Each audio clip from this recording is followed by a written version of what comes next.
Baseball on Comcast Sportsnet, part of the NBC Sports Group.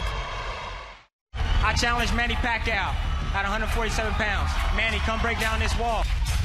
Last night, the Sox had a good defensive plan in their bout with Toronto. Straight left hand. Pacquiao's landing it well. But a 1-2 combination in the fifth inning by Rasmus and Cooper put the Sox behind in the scorecards.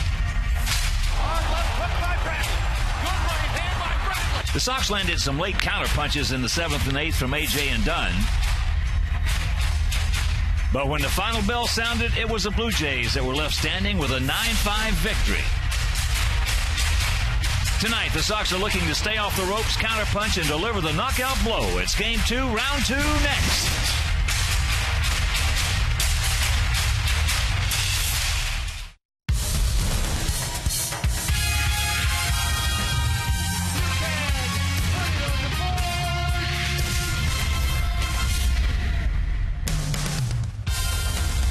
We are coming to you from the city beautiful Chicago, Illinois, where tonight Comcast Sportsnet Plus presents White Sox baseball. It's Adam Dunn, A.J. Pierzynski, Alex Rios, and the Sox as they get set to butt heads with John Farrell's tough Toronto Blue Jays. Hi, everybody, and welcome. I'm Ken Harrelson. He's Steve Stone as we get set to bring you Game 2 of this 3-game set and Game 5 of this 9-game homestand. As you know, we took 2 out of 3 from Seattle. We lost that ball game last night. Philip Bumber had a tough evening. We lost it 9-5. So tonight, trying to get back on the win traffic with Jose Quintero. Quintana has thrown exceptionally well, and Jose is one of those guys that he's not going to overpower you. He's going to move the ball around, and so far he's looked terrific in emergency starts for John Danks. The good news is Johnny threw tonight. He threw all of his pitches, and he said that he felt 100%. That is good news because we need him back in the starting rotation. So he goes against Morrow, and Morrow goes to the mound at 6-3. Brandon Morrow's a hard-throwing right-hander. He's got a terrific fastball. He's got a good hard-breaking slider. He came over from Seattle, and this is a guy that was in the bullpen with the Mariners. Now he's in the starting rotation. He's one of their best. We know they have a pretty good offense. We saw their top 2 hitters last night get 8 hits. We've got to control them. If we can tie the series at 1. All right, sit back, relax, and strap it down. White Sox baseball coming your way.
So it is time for the Miller starting lineups, and we'll take a look at how they're going to line them up for the Blue Jays, who won the ball game last night. Lowry leading off, Rasmus hitting second. They had 8 hits combined with Bautista, Arancibia, Escobar, Johnson, Gomes, Cooper, and Davis rounded out. The defense and how they'll line up behind Jose Quintana. Viciedo, Diaz, and Rios left to right with Hudson, Ramirez, Beckham, and Flowers. A.J. Pierzynski gets a nod behind the plate, and our Lexus Pursuing Perfection starting pitcher is Jose Quintana. He's 1-0 this year. The ERA a terrific 169. He's absolutely been brilliant, subbing for John Danks. He threw before the game and threw very well, so Quintana knows that he's got to impress. No better time than now. So we're ready to play baseball. I'm ready to turn it over to my play-by-play partner, Ken Harrelson. Hi, it's Steve. Thank you. And once again, good afternoon, everyone, and welcome to White Sox baseball right here on Comcast Sportsnet Plus. So happy you could join us. As Brett Lowry is set for the first pitch of the ball game, and it is taken for a strike from our 23-year-old southpaw. Outfield straight up. Lowry 3 for 5 with 3 runs scored last evening. And he starts it off with a base hit. He has real good speed. The umpires for the game tonight.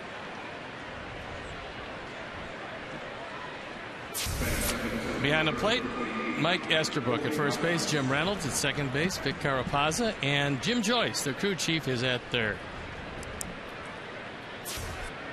Here's Colby Rasmus, 5 for 5 last evening with a homer and 3 RBIs. Comes in hitting at 247. 7 homers and 24 knocked in. Have to keep a close eye on Lowry because he's got very good speed. He's just really learning how to steal bases, but he's going to be a good one. Got a decent lead. Checks it up, takes low ball 1. He is 8 for 12 in stolen bases. Blue Jays 38 for 49 in that category.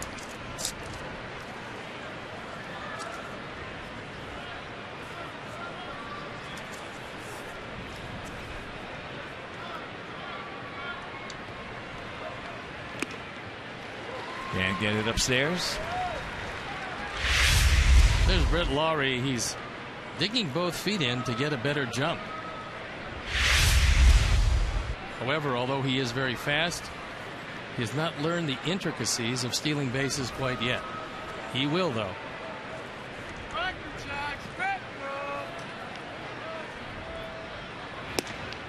And there's the strike. So Quintana on top of the count, 1-2. Rasmus has changed his style. He's moved up in the box. He's moved on top of the plate like he used to hit before they changed him in St. Louis and things started to go downhill for him.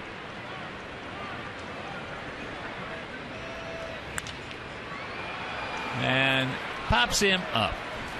Beckham's got him. Out number 1. Blue Jays come in hitting at 246 with that 4.13 team ERA. 13-14 on the road, 16-12 at home. They are 29-26, 2 games behind, and those 2 games behind puts them in 4th place. Well, you had to look at John Farrell. Before it's over, he will be known as one of the best managers in the game. He's very good now. He's going to be exceptional.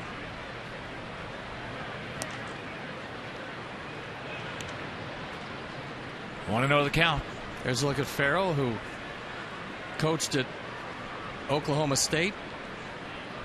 He was in the front office in the major leagues. He was a pitching coach with Boston, and now he's got a manager job.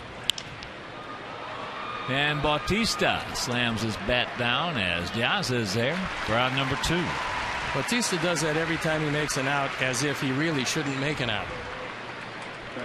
It's absolutely astonishing. I mean, he's been a very good hitter, but every time he misses one, it's like it's the end of the world. How did I possibly miss that? Well, when you're hitting 228, you miss a lot of them.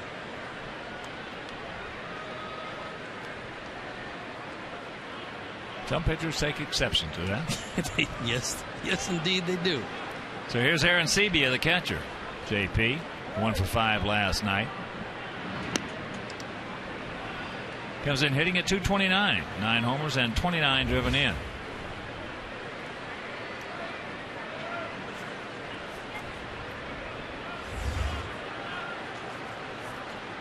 A little bigger lead now by Lowry.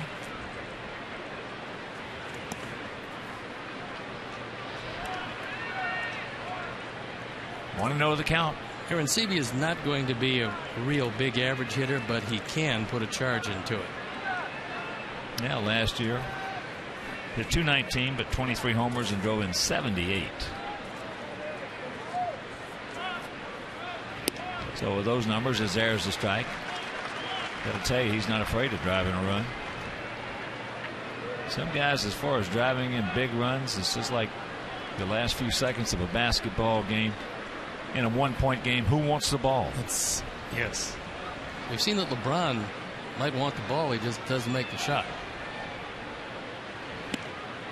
Goes through that one. And the count 1-2. Well, at number 23 here, we had for a while wanted it. He wanted it. John Paxson wanted it. Steve Kerr wanted it. But Michael always wanted it and made more than his share. They got him picked off. Good right, Gordon. Attaboy. Now give it to him and put it on. And one throw. Attaboy. Gordon back.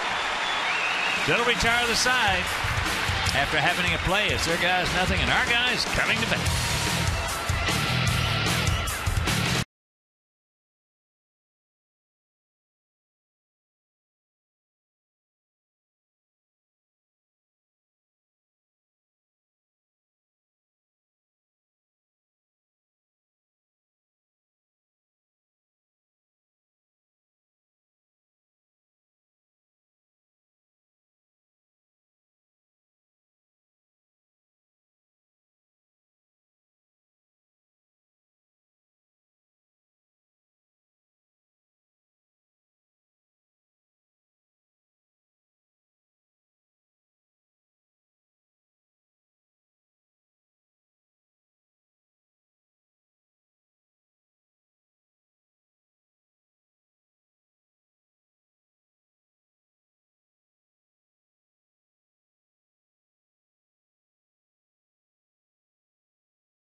Tonight, Alejandro Diaz leading off, and Gordon Beckham, Adam Dunn, Diane Bicieto, Alex Rios, A.J. Pierzynski, who's been red hot, Lexi Ramirez, Tyler Flowers at first base, and Orlando Hudson at third.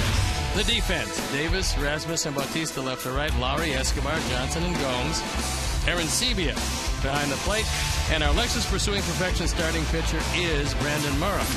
Murrah, hard-throwing right-hander, 6-3, the ERA very good at .328. This is 12th start. Only 22 walks and 62 strikeouts in 68 2/3 innings. Was a reliever in Seattle. Now a pretty effective starter. And before we show you our picks to click you at home, select yours. There's Alejandro Diaz to lead it off. Alejandro comes in there. His numbers an even 300. 4 homers, 25 knocked in. He was 2 for 5 last night with an RBI. Gap out there in right center as he pours that fastball over at 92. Alejandro has faced Morrow twice, and he has 2 hits.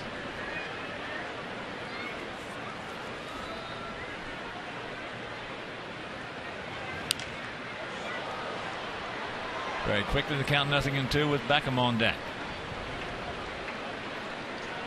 Morrow, 27, 6'3", 200 pounds, out of Scottsdale. They got a pretty young and talented starting rotation.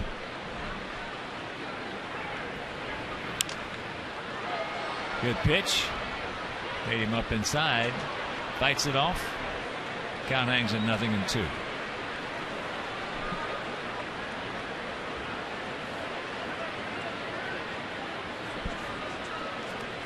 Outfield very short and left and center.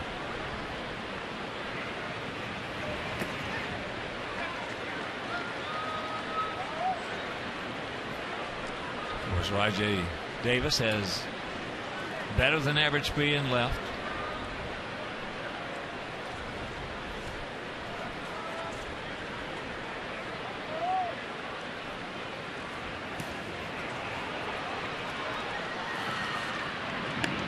They get him, and that's out number 1.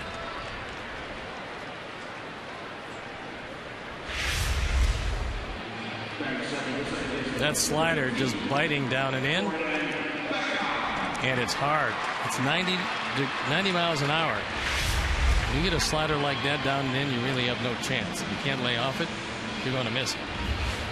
So here's Gordon hitting at .233, 8 homers. He's driven in 22.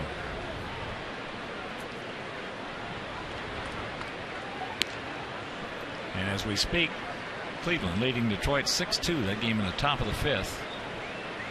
Indians have the bases loaded, 1 out, and Johnny Damon at the plate.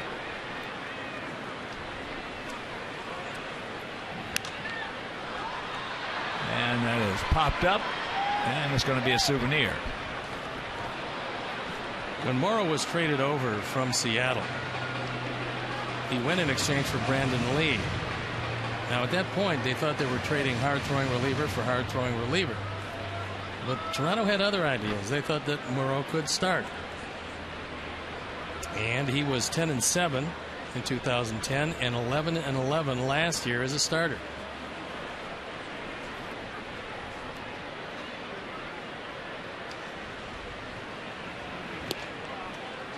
One and two the count.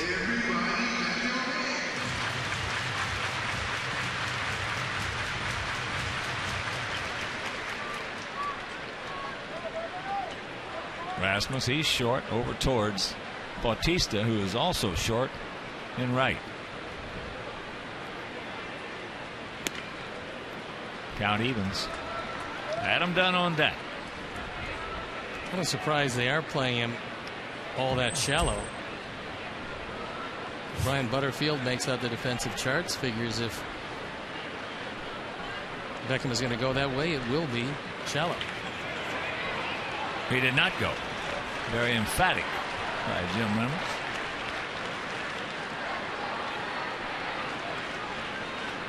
And Johnny Damon just had a base hit. It is now 8-2 Cleveland. You got to look at Brian Butterfield, one of the better baseball men around, and he's been around a long time. Payoff pitch.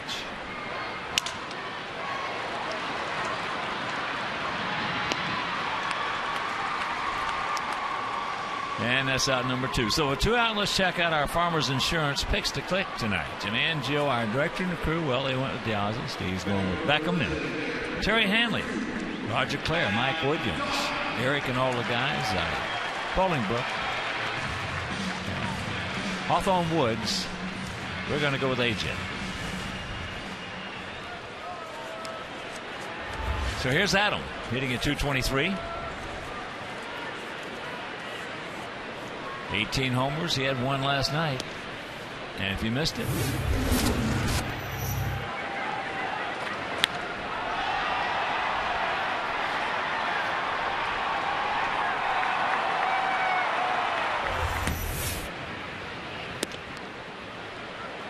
he's got a 2-0 count with Viciedo on deck. Can there go out with that chip in his hand, his wrist. Second in the league in home runs behind Hamilton.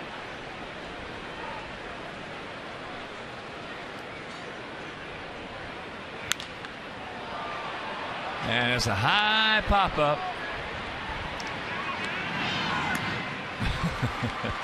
So Escobar makes the catch. That'll retire the side of 1-2-3 inning. And after one, no score.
Time later in the game, brought to you by Miller Lite. And a reminder, prorated season tickets for the rest of the season are still available. Purchase a full season plan or choose from 2 great split season plans and gain access to the best seats at the best price. Plans start below $250 and can be purchased by visiting whitesox.com or calling 312-674-1000. Aaron Sebia at the plate for the second time. He was there when Lowry was picked off. Fouls that straight back.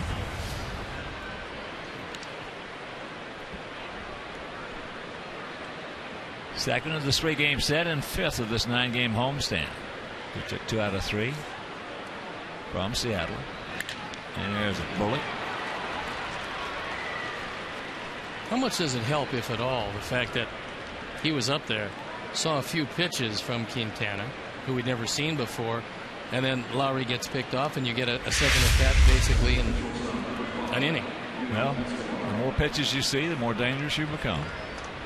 Now he was familiar with the movement of the ball and the speed of the fastball. That's why Phillip had such a tough time last night. Those guys saw a lot of pitches the first time around, and the second time around, when you get 2-0-3-1 on them, they don't miss them very often. So here's Escobar, 29-year-old shortstop. That should be right to the bag and rack him up. Good pitch.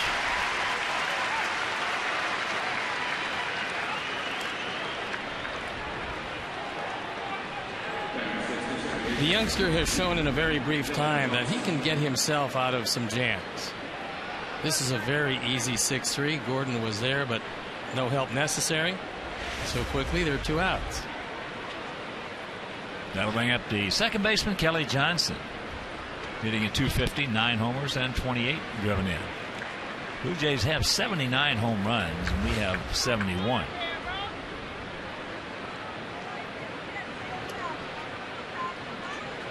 One and one to count. Johnson 1 for 4 with an RBI last night. 30-year-old infielder. Started off his career with Atlanta, with the D-backs, and now the Blue Jays.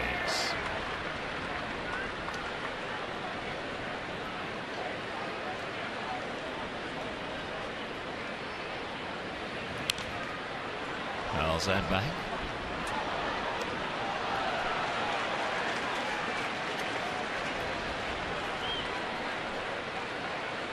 Two out, 1-2 the count.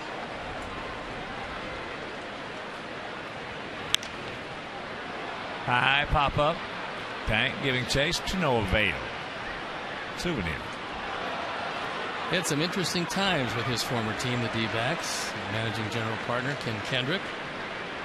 I'm questioning the representation of Stephen Drew and Justin Upton.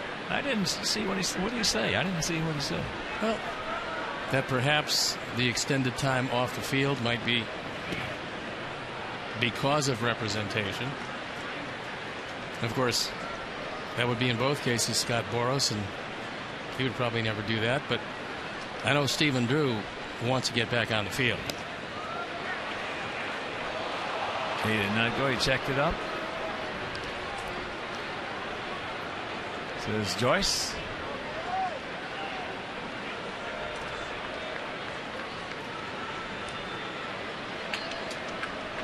Well, Scott Boras has had a lot of problems with management and players.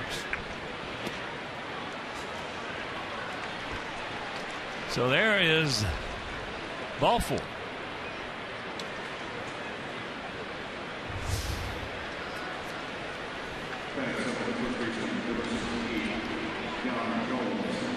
Here's Jean Gomes, 24 years old, out of Brazil, Sao Paulo, Brazil.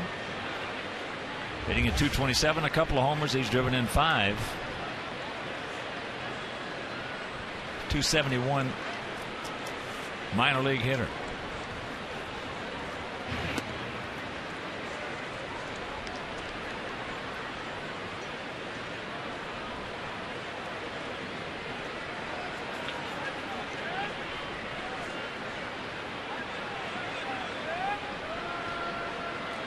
Outfield straight up, bunts just a bit.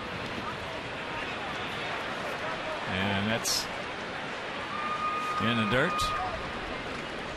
Going to go as a wild pitch, and on the play, Johnson scampers into second. So that double play now looming large. That ball right into the ground in front of the plate. Difficult ball to handle. And Johnson moves up easily. Second wild pitch for Quintana. Pops him up. Come back. Come back. Nope. George Jacobs almost made that play. George, of course. Windy City Limos down there in that. There he is. His Eminem jacket.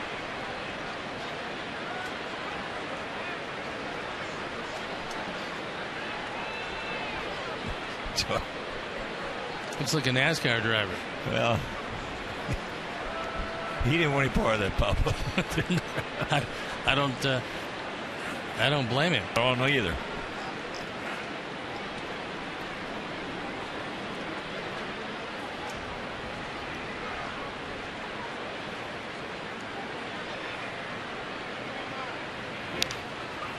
Fouls that back, and that evens the count at 2. So 2 balls, 2 strikes, 2 out here in the top of the second. We haven't found many Brazilian baseball players come to the major leagues, but it's become truly an international game. We're seeing guys come to the big leagues now just about everywhere, and I know most of the people in the commissioner's office very much hoping to get a Chinese equivalent to Yao Ming or a Chinese equivalent to Ichiro. Look at the play by Hudson. Mercy.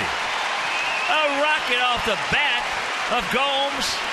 A great reaction play by Orlando Hudson to save a run. And we'll go to the bottom of the second. No score. Orlando.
What a spectacular play by Orlando Hudson.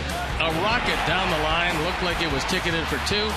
Orlando in the webbing of his glove, able to grab it, save a run, and who knows more in the inning. And here's Tank. Tank's first pitch strike. Tank hitting at 271, 12 homers, 29 knocked in. That was some kind of play.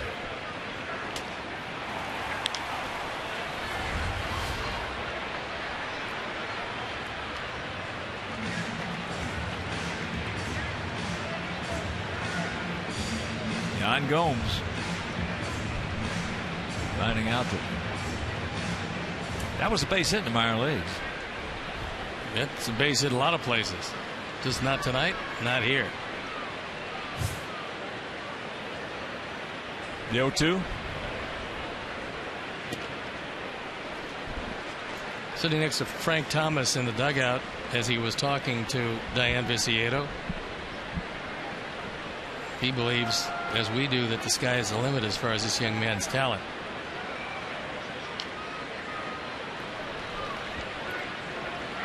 Well, the last right-handed hitter we have had who's had plate coverage like Viciedo was indeed the Big Hurt. And the ability to drive the ball to the opposite field if they stay away. There's the shot. Well, when Big Frank first got here, he could drive the ball to right field. As years went on, he got to where he could not drive the ball to right field. But he's never, as strong as Frank was to center, and just a little bit right of center, and all the way around to the left field line. As strong as he was there, he was never able to hit the ball harder to right field than Viciedo. You saw much more than I did. And also they had different styles. Frank was right on top of the plate, and Viciedo is somewhat off the plate. So here's Alex. Takes first pitch strike.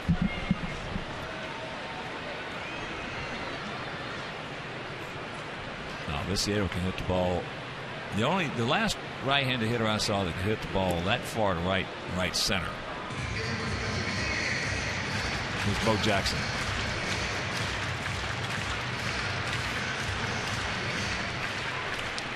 There's the Big Hurt. He's a good-looking man. Doing pre and post here tonight, and very happy that it wasn't any warmer as he was sitting down there in the sun in the suit.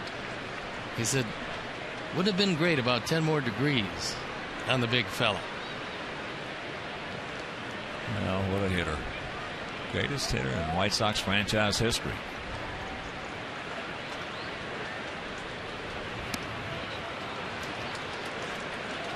So 2 down.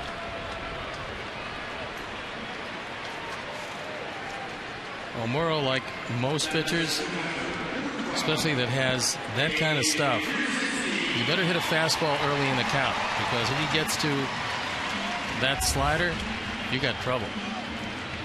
So here's AJ. He was 2 for 3 last night. Comes in hitting at 297, 10 homers, and 37 driven in.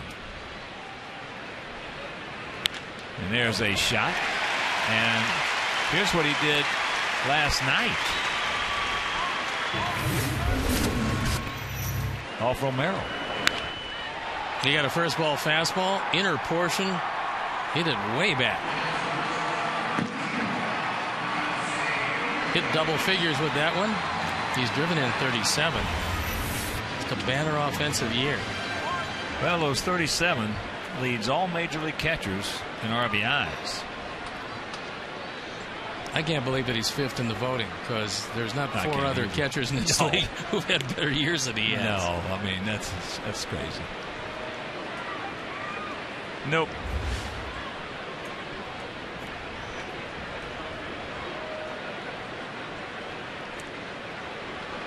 Alexei at 220, a homer. He's driven in 25.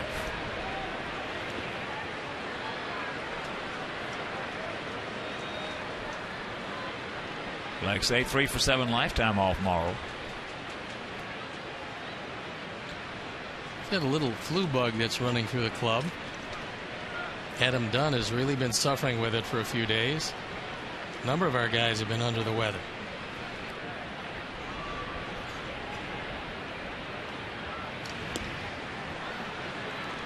Off speed, and the count 1-2. Here's looking at him, who said that he finally stopped taking the medication. You see him still coughing. He's still not 100%. But he's in there, as a big man knows that we can use that left-handed bat.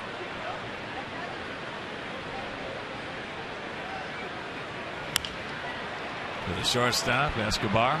And that'll retire the side. And the town of Auburn, Indiana has lost one of its own. 24-year-old Army Sergeant Jabron Knox was killed in action in Afghanistan just a few days ago. And Jabron leaves behind his wife Courtney and 6-month-old son Braylon.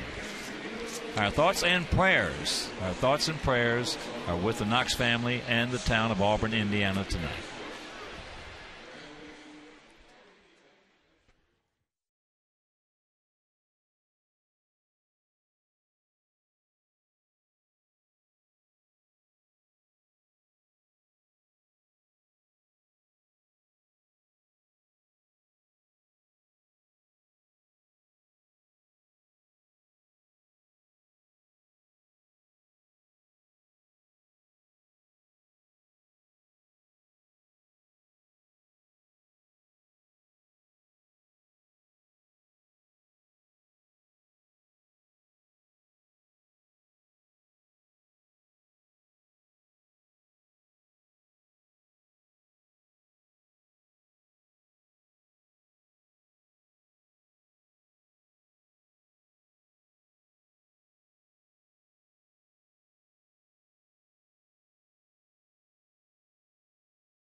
No score.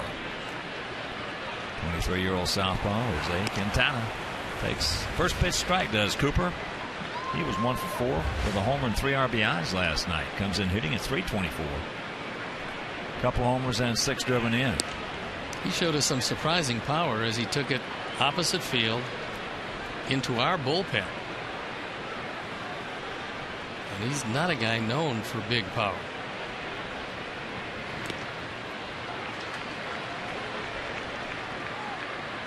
One and two, the count.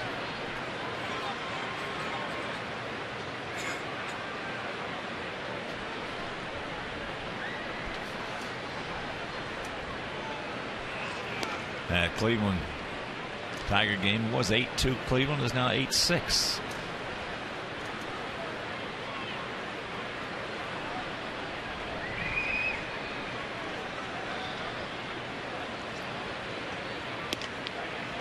Good pitch, didn't get it.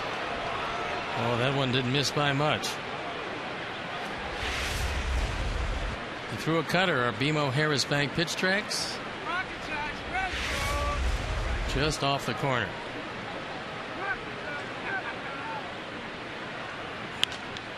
And that has popped up. Tank.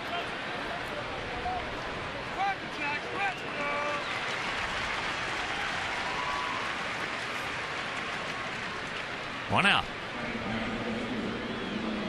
Bring it to left fielder Rajay Davis. Hitting at .228, 3 homers. He's driven in 11. You always have to watch the bunt, especially with a left-hander on the mound. A push bunt to the right side. Davis has great speed.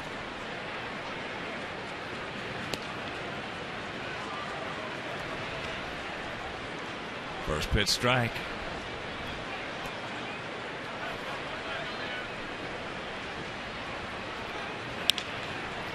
Get over there. Get over. No. I think that's just inexperience on the part of Tyler Flowers. Not knowing where Gordon Beckham was. If he stayed home, you make the play by ranging wide of the bag. Pretty tough for Quintana to beat Davis, who's just awfully fast. Left-handers fall off to the third base side. Not even close at first. There's Brett Lowry. Lowry. Sharp single between first and second, leading the ball game off. And Davis is 10 for 12 in stolen bases. He has a good lead.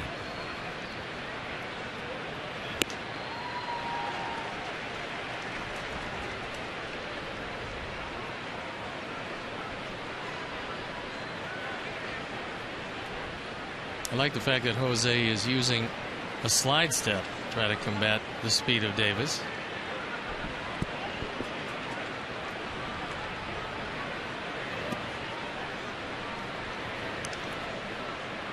One out, 1-1 to count.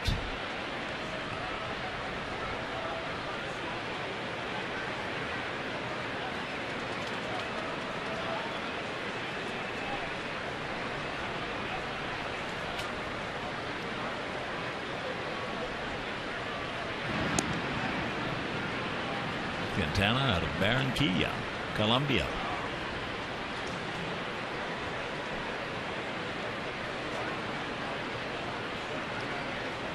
He was a Yankee product.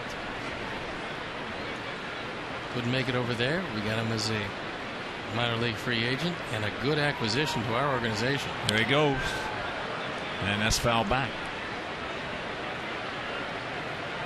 So 1-2 for Lowry.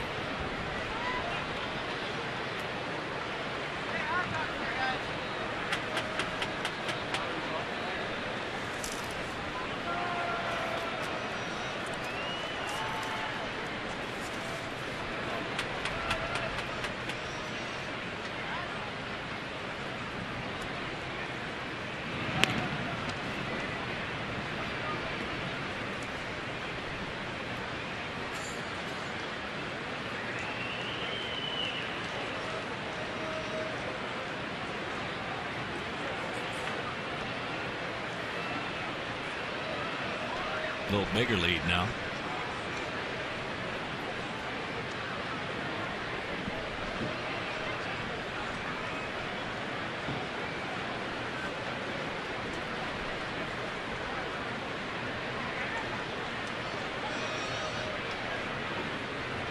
There he goes.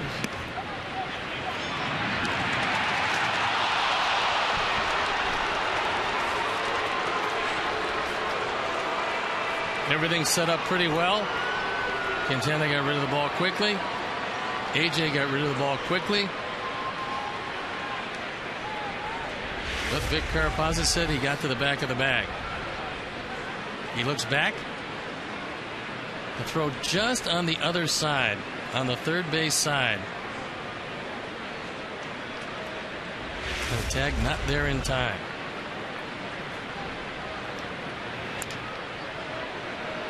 Laid him up. Hudson throws him out. Davis stays at second. 2 down. Good pitch by Quintana.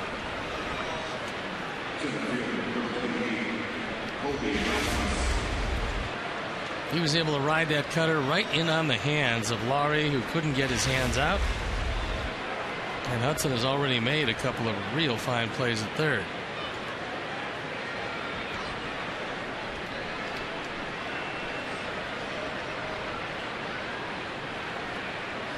Pass was popped up to Beckham.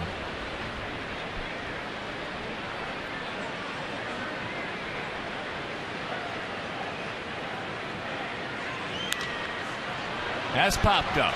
Come back. Nope. And a reminder on Monday, June 18th, when our Sox take on the Cubs at 7:10 p.m., Miller Lite will give one lucky fan the chance to pitch for $1 million. Chance to pitch for $1 million. So for tickets, call 866-SOX-GAME or visit WhiteSox.com. That's Monday, June 18th.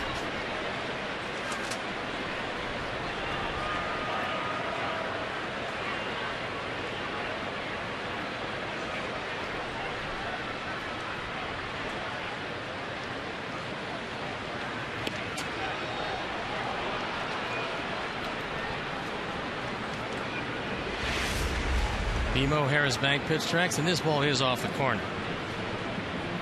Good call by Mike Estabrook. It was tempting enough, but Rasmus, who was right on top of the plate, saw it all the way. And that is a souvenir. So the count runs to 1-2. Rasmus, you're just tuning in, 5 for 5 last night with a homer and 3 RBIs. And I mean, he hit 5 rockets. Well, there was no doubters. They hit the gaps. They went out of the park. They went down the line. No duck snorts in there. He looked like the hitter that St. Louis thought they had when he was a crown jewel of their minor leagues, the entire minor leagues. There's a Matabatacola. And it'll retire the side. We go to the bottom of the third. Still no score.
Who set the Blue Jays rookie record with 24 home runs in 2002?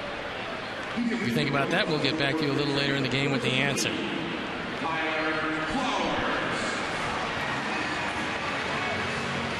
We've got luminaries at the game. There's Troy Murray, played for the Blackhawks better part of 10 years.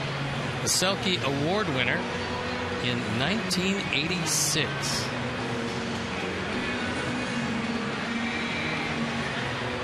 Flowers, Orlando Hudson, the second hitter. Orlando's already made 2 good plays if you are just joining us. Flowers hitting at .229, a couple of homers.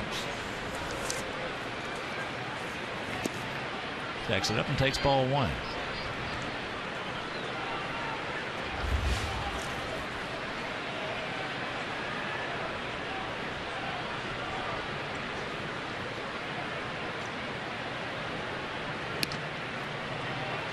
Helped him out, and the count evens at 1. This light, which is not yet darkness, it's pretty tough to see that quick breaking slider.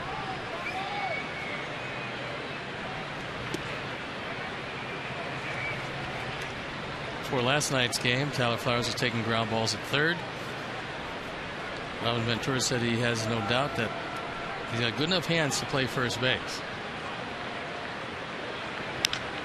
Out and around that one, and you can visit participating Chicagoland Great Clip salons by June 8th for the Great Clip Summer Sweepstakes Code. Grand prize winner will throw out the first pitch on Mullet Night, June 22nd, plus get 4 White Sox game tickets and 4 pregame patio party tickets.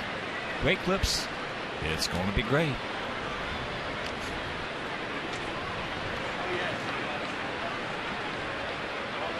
2-2 pitch.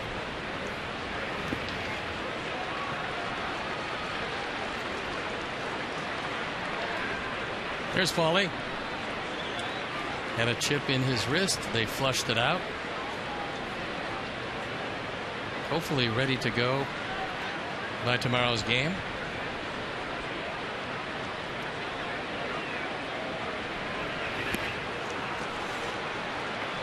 One out.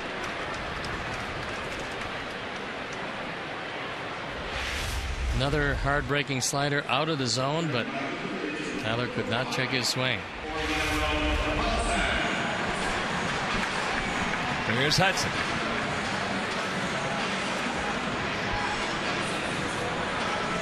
He's at 171. 0 for 3 last night.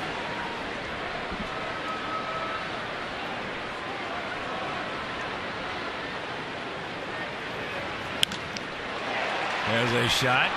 Rasmus is going to get there as he just hit too hard, stayed up for him. That's a hang with him. Orlando. Rasmus is doing something that we like to see, and that is playing a fairly shallow center field. It's the case of Orlando Hudson. He's going to dunk many more balls in front of you than over your head. He's been shallow on a whole lot of hitters in the 2 games we've seen him play. There's Alejandro. Struck out on the wicked slider down and in. Takes the bunt, takes the ball. That's one of the few straight changes that Morrow has thrown tonight.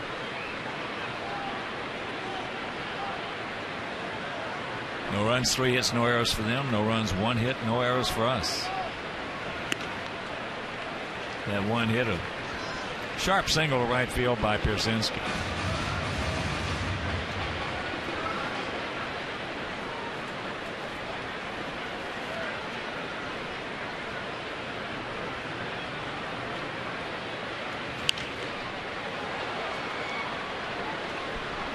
And Charlotte, AAA team, is taking up first place in the International League. They won last night 3-1 at Toledo. Brent Morrell, 1 for 4 with a run scored, is hitting .320. Over 7 rehab starts. And that's back and out of play. Last 14 games, Alejandro has been excellent. He's been among the league leaders in runs scored all year long. Stolen bases, he's our main threat. And runs batted in, that's the surprising number, 13 of them.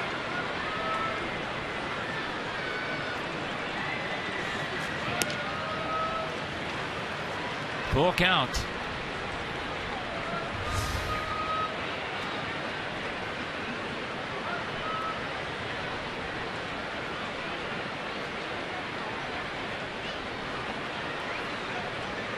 All full base hit.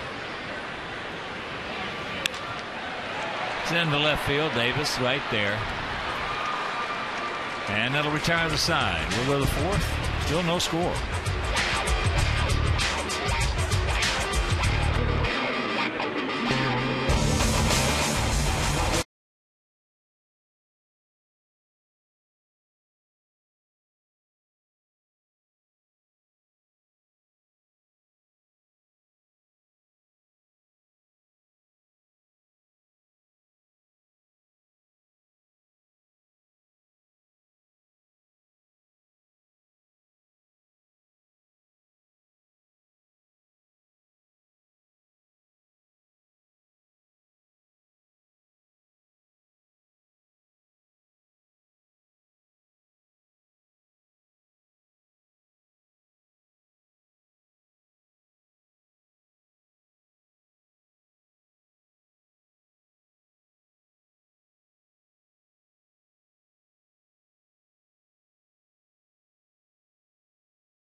Los Locos Tacos from Taco Bell.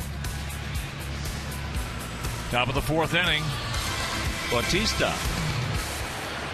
going out to center field. Will lead it off for the Blue Jays. Takes down low.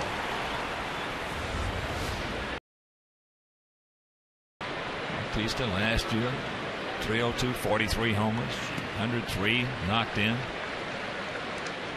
Talking with John Farrell about him, he said that he's been frustrated, and consequently he's been expanding his strike zone, which at the end of the day really hurts you.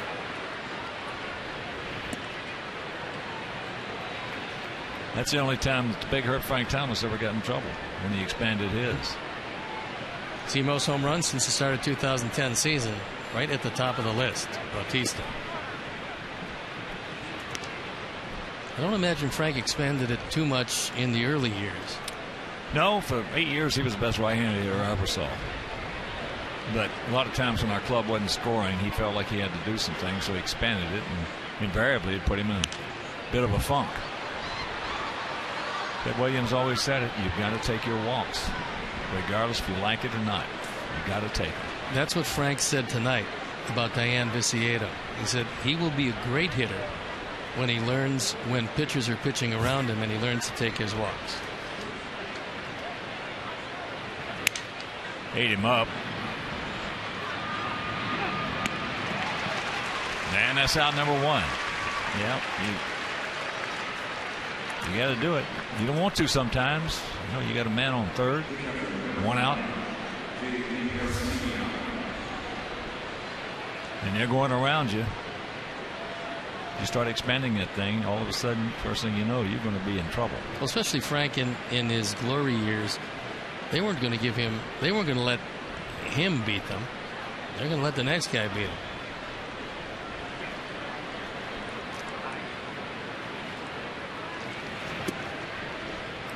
Arancibia hit a rocket into left for a base hit.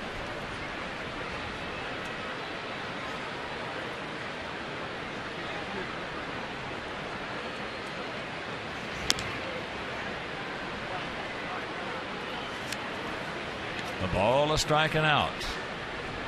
Joe McEwing,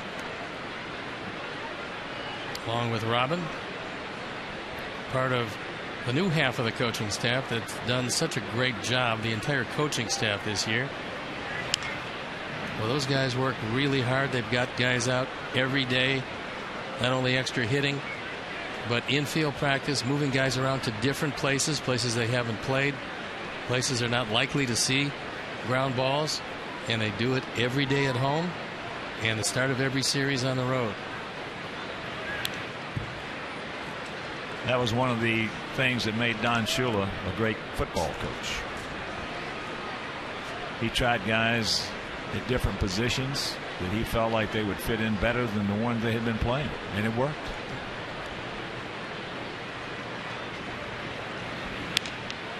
That's fisted. Can he throw him out? Beautiful play again by Hudson. Mercy. Orlando trying to qualify for the Gold Glove tonight. What a play.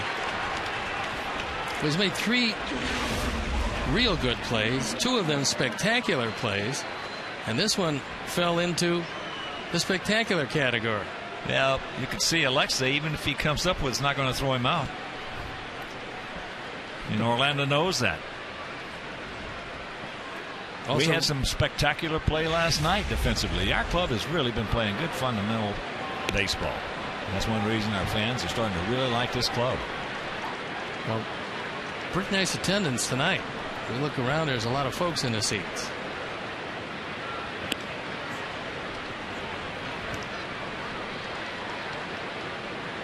Escobar hit into a 6-3 double play.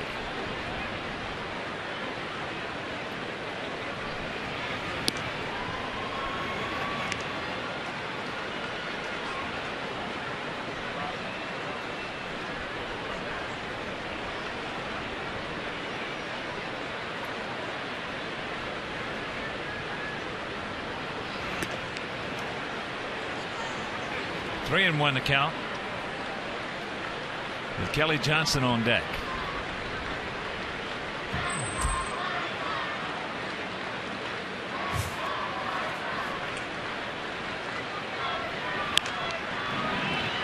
Count got him. It's 2-0-3-1 counts. Last night, overall, we didn't play a good game, but defensively, it was a highlight reel. Alexei had 3 of them: a leaping catch, a 360 spin, and gun to first base, and then this spectacular double play with the glove flip, the force out rather. Just a terrific job by Ramirez at shortstop. And the double play started in spectacular fashion by Beckham. Here's Johnson, who walked.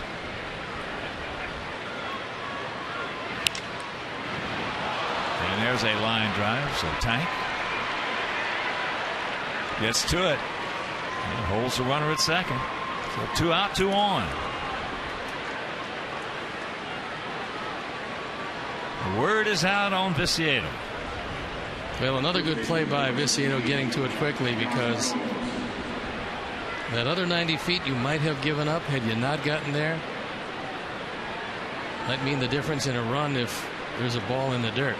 Well, it makes it a lot easier on your pitcher if he's pitching with a man on second versus third. As you all know, you've been there and done it. You get confidence you can bury that breaking ball in the dirt and know you're not going to give up the run.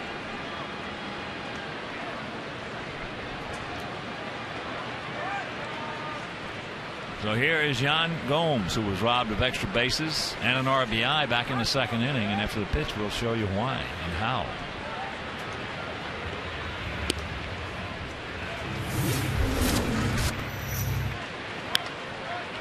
And a vicious line drive, and right in the webbing of the glove. Orlando Hudson takes it away.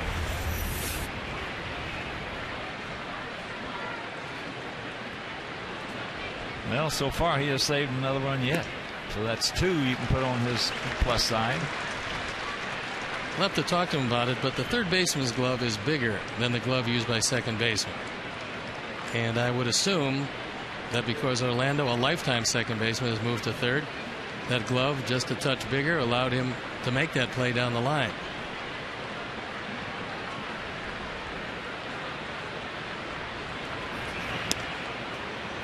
Blowing away a ball and 2 strikes. Second baseman wants that smaller glove because when he reaches in on a double play, he can't be fishing around for the baseball. He's got to be able to go in, grab it, and get the throw off.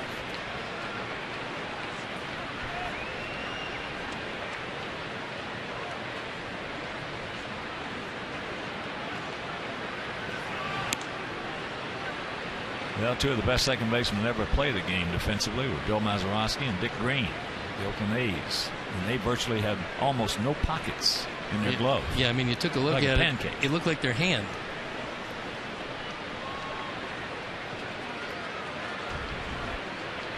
Two on, 2 out, 2 balls, 2 strikes.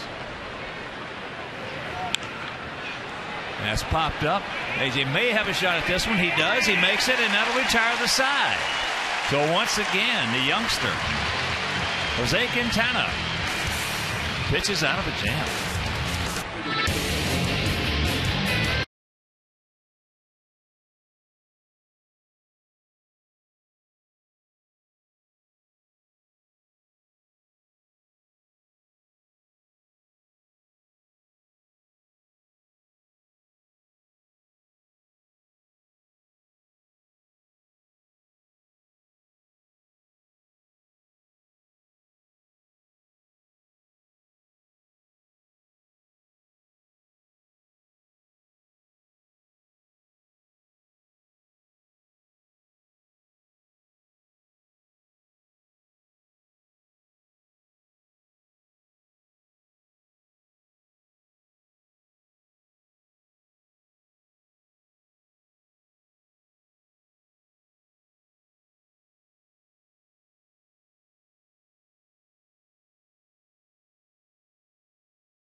who set the Blue Jays rookie record of 24 home runs in 2002? And the answer, Eric Hinsky, named AL Rookie of the Year. He came over from the Chicago Cubs and lost a lot of weight, got in great shape, and won the Rookie of the Year as he went to the other league.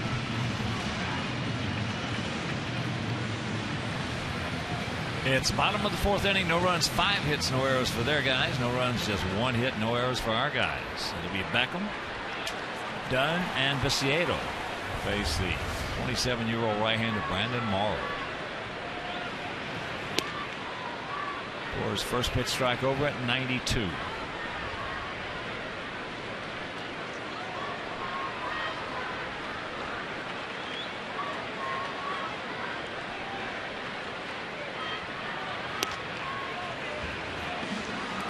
And the count 0-2. You take 2 fastballs that had the whole plate, 91 and 92, and now you're staring right down the barrel of that slider.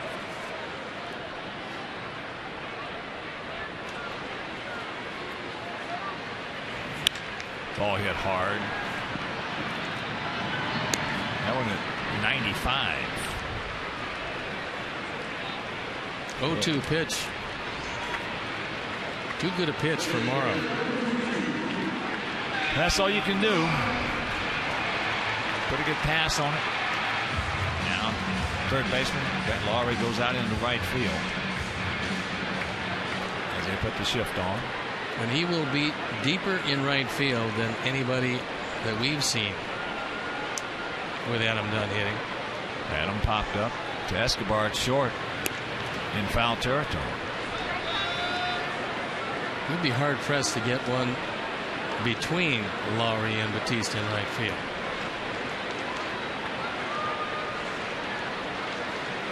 Gotta have a lot of overspin on it. It's true.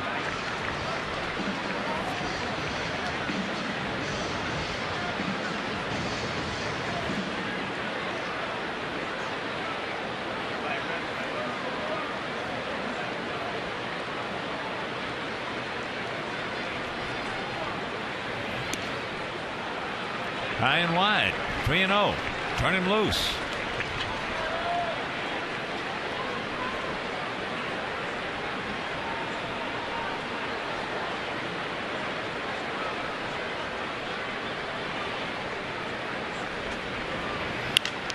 He does, and there's a rocket that Laurie's going to throw him out on.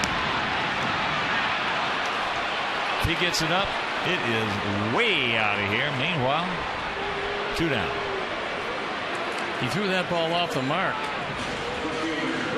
forcing Gomes well off the bag. And then it became a very close play at first as Adam crushes this ball.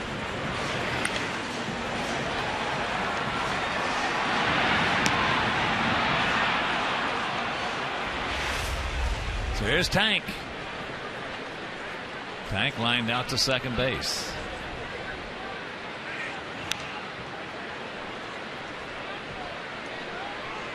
Looking for it, got it, and underneath it.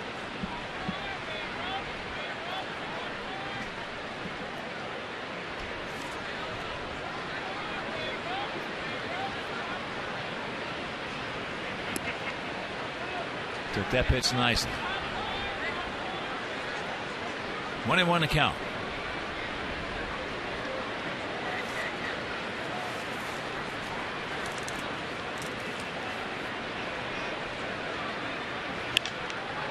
That's in the right field. Bautista, he's there, makes the catch. Another line shot. So Tank go for 2 with 2 line shots. But meanwhile, we're into the 5th.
and Laurie.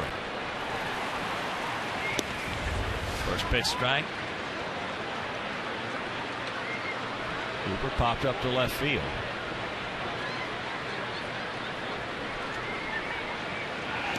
A Cleveland Tiger game in the bottom of the 7th with the Indians leading 9-6.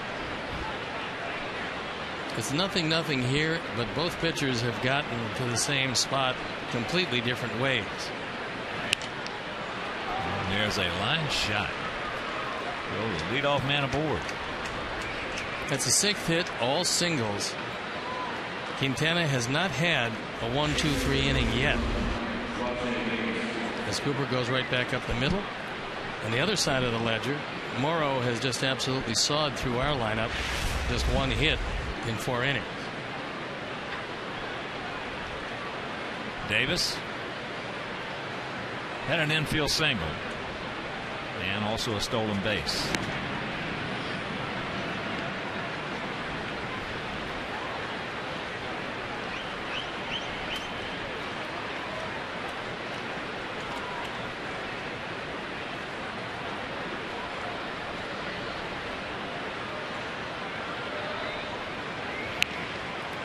There's a bunt and good. Just foul.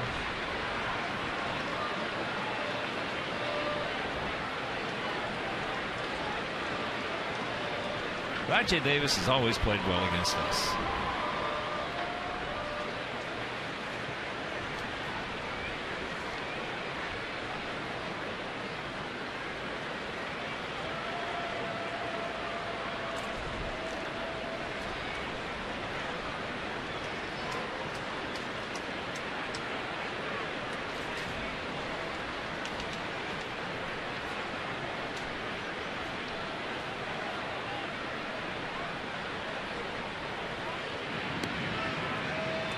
Outfield straight up for the most part, spread out. Hudson at the cut of the grass.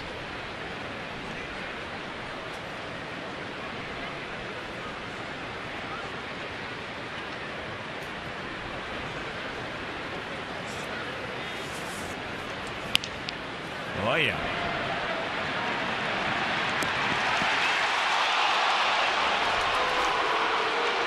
He can run.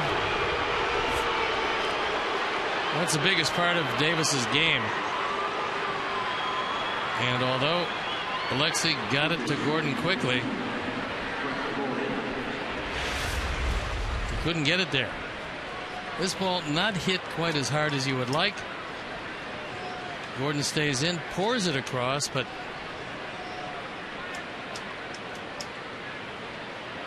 boy, it's a bang bang play at first. Yeah, it looked like he was out.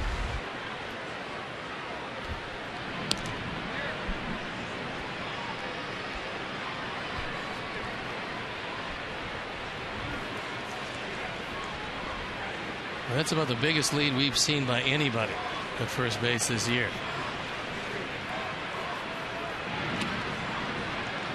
Laurie has singled and he has grounded out to third.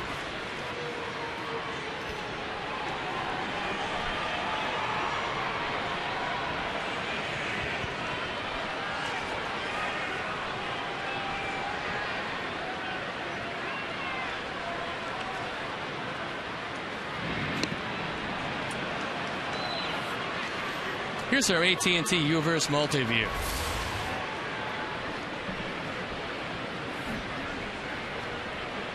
The back of Brian Butterfield, the third base coach, as he flashes signs to Davis.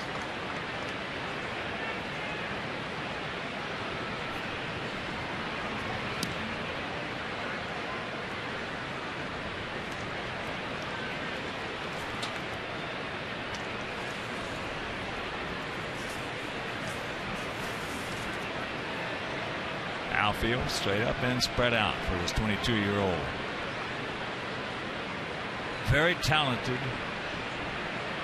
third baseman. He's grounded into 5 double plays despite the fact that he can't run. That's because he does hit the ball very hard.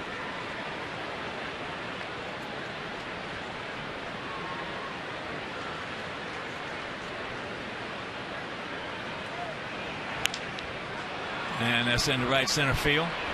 Everybody converging. And it's Diaza who makes the catch for out number 2.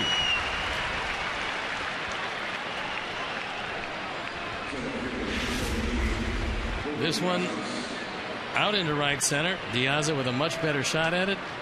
Calls off Rios, who gives ground and makes the play. So that'll be Rasmus. Well, it's been a long time, if ever, in all my years in this game, that we have had 3 youngsters come into the major leagues as strong as Trout, Bryce Harper, and Lowry. Who could all run like that.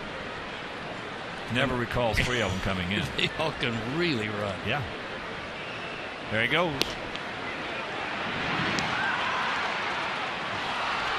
You weren't going to get him anyway, but on the third base side, too far to go with the tag. And Davis has swiped his second bag of the night. He got a great jump.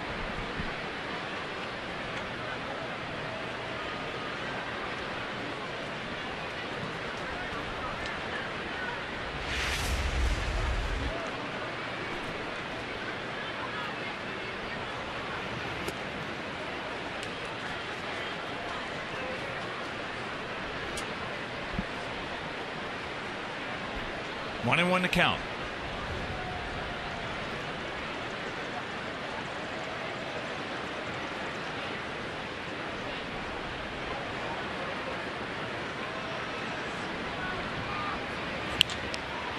It's going to be a 1-0 Toronto lead. Tank gets it back in. Here's a throw. And they got him. Viciado. With that gun he's got. Meanwhile, Davis scores. We're halfway home, trailing 1-0.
And we got a break at second base. Vic Carapazza on the call. Watch the front hand. Gordon gets a tag on the shoulder, but it appears the hand's on the bag. We'll take the out, however, trailing 1-0. And here is Rios. Alex struck out. We only have one hit. And that was by the man on deck, A.J. Pierzynski.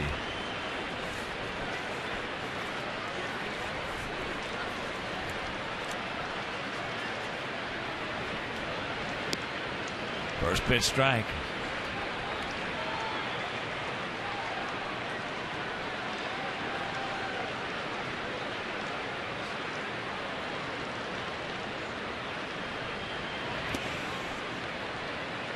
1-1 the count. Morrow's won 6 of his last 8 starts.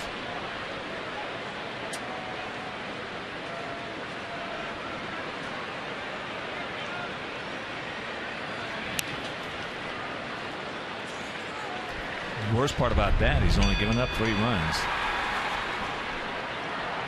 in 43 innings.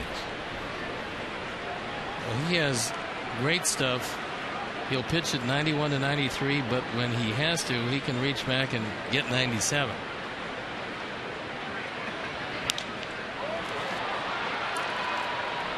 Colby Rasmus.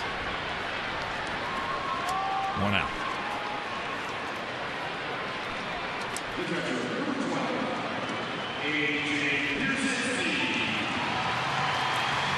So here's AJ.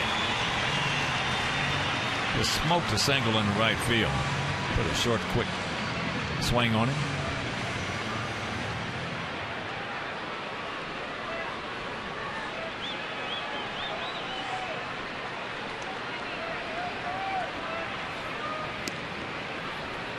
Takes the strike.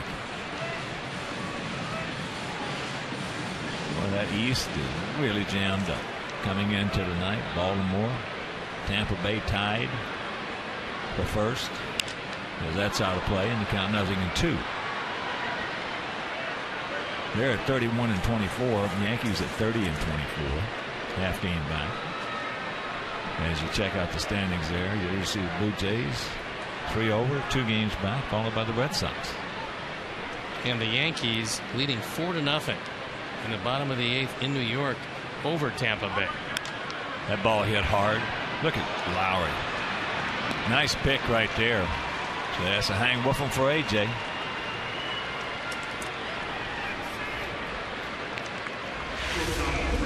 Lowry's made 8 errors this year, but he's a very good third baseman. He's going to be a whole lot better. He's got great range, a very strong arm, and he shows you pretty good hands on that one with a lot of overspin on it. He's fun to watch. Yeah, he's an animated player. Alexei takes ball 1. Yeah, he is fun. We've got, I'll tell you, we're lucky. He's a terrific young talent coming into the major leagues. Well, I asked some of the coaches about Lowry, and he said he's Bryce Harper without all the publicity. He's about as big as he is. Maybe not quite as much power, but a lot of power, and they both can run like the wind.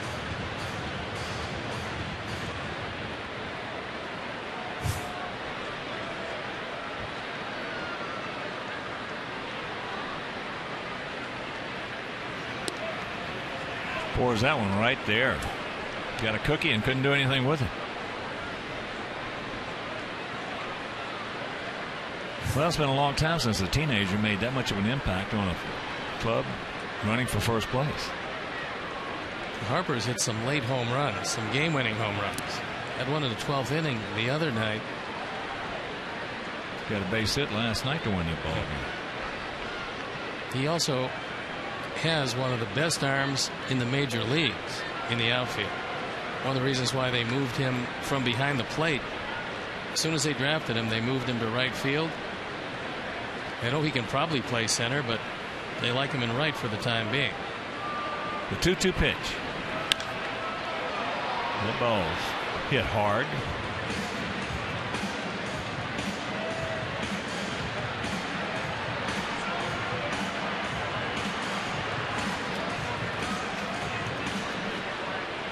Last 9 games, Alexei has been hitting pretty well.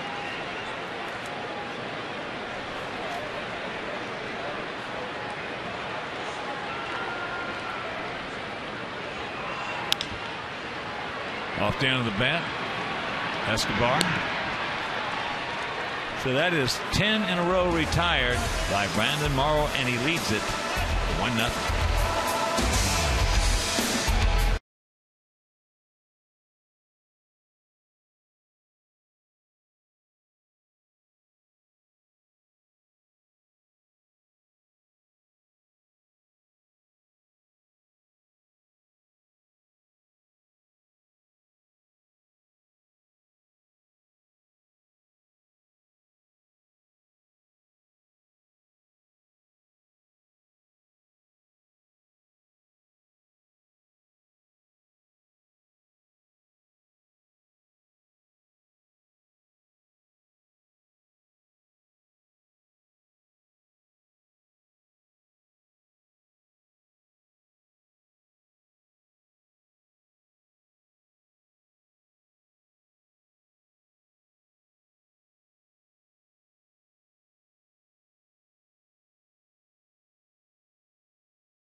Kick off a 3-game set against the Astros. Coverage begins at 6:30 with White Sox pregame live. White Sox Astros Friday night at 6:30 right here on Comcast Sportsnet.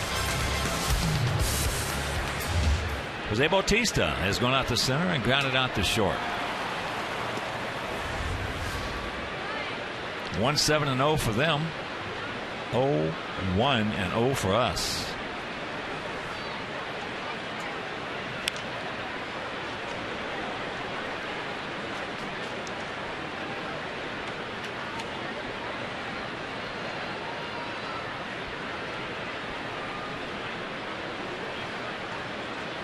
Bautista, even though he's hitting .228 coming in, he is now at .225, go along with his 14 homers and 39 ribbies. That's pretty good production for .225.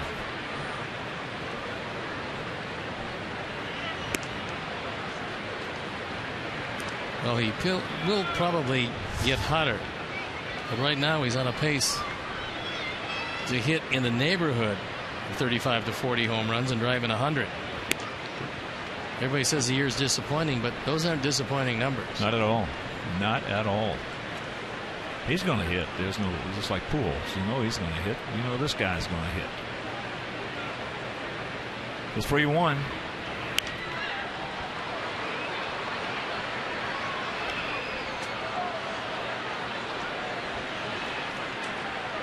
It certainly looks like there's a lot more urgency in his swing than we've seen in the past. Yeah, he's really anxious. There's no doubt about it. Might be able to get him out of the strike zone here. That way back. Or not. That is way back. He's going to hit. It's 2-0.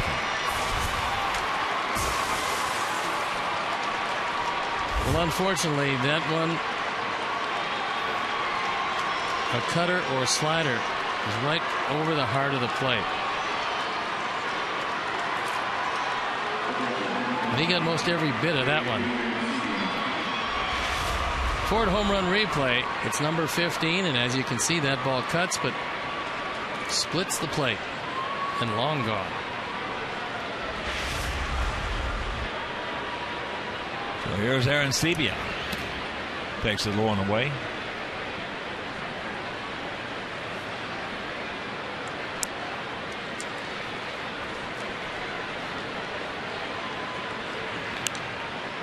That's just the second home run that Quintana has thrown in 21 innings.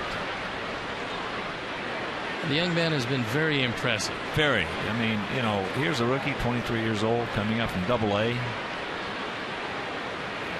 Doing what he's done is there's another bullet. Aaron Sebia, he's got that slot down. Yeah, you want to drop one down and into him, you got some problems.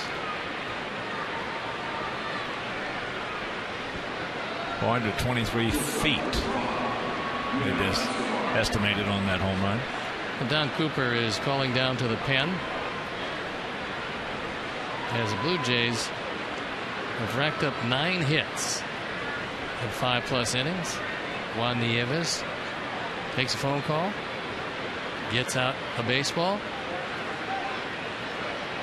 and gets it ready as the bullpen starts to work. Well, with the exception of that infield single by Davis, they all have been hit well. Here's first pitch strike.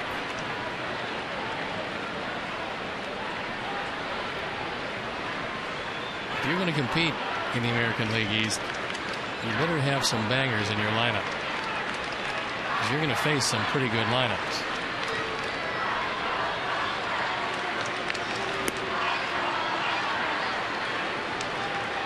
Only one to count. Nate Jones loosening in the pen. He was another one of those guys that was under the weather for a bit.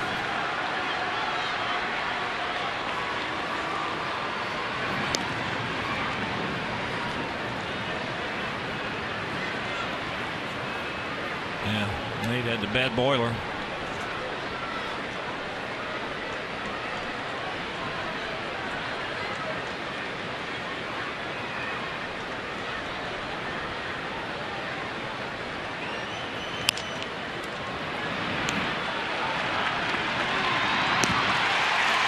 Turn it. That gun of Beckham. 2 down. There's a number of ways to come across the bag, and one of the best ways is keep yourself far enough away so that the base runner can't get close to you. And Gordon comes across well out of line of the bag, and so if Arancibia wanted to go get him, it probably would have been construed as interference. Gordon's got a shortstop's arm. Holds him in good stead at second.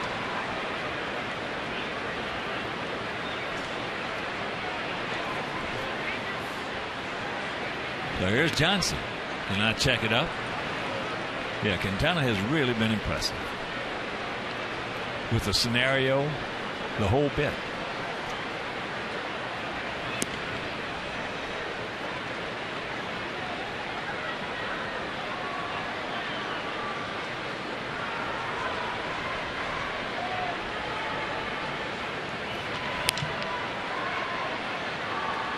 Yanks that one foul. Well, there's a decision to be made, and when John Danks does come back, and before the game, Robin said that they have a plan. He's not going to let it out quite yet about what they're going to do.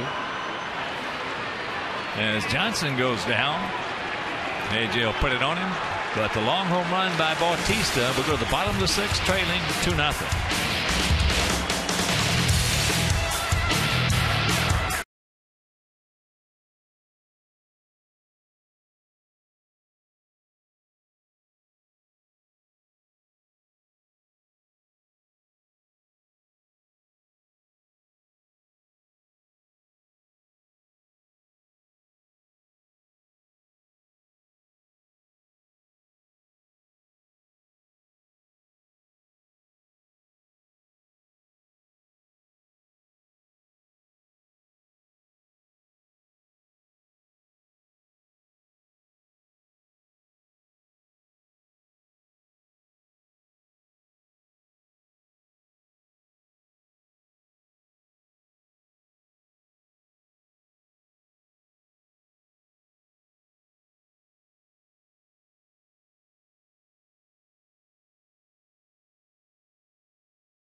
From Meyer, Chuck, and Bill, plus go live to Robin's post-game remarks. So don't miss Galaxy White Sox post-game live immediately following the game on Comcast Sportsnet Plus, fans' best friend. Well, there's our Chuck and Bill Melton, and of course, Big Frank.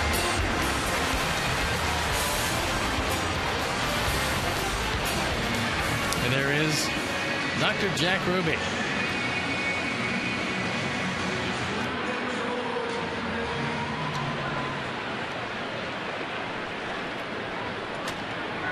We're in the 6th inning and trail it 2-0. Flowers, Hudson, and Diaz.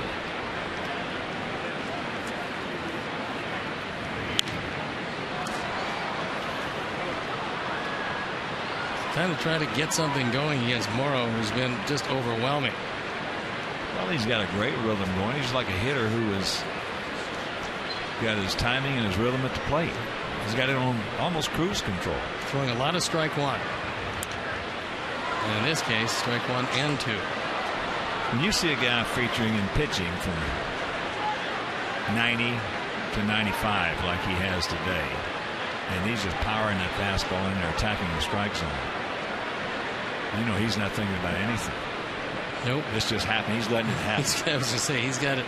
He's got everything going for him and making the most of it. Fouls that off his leg.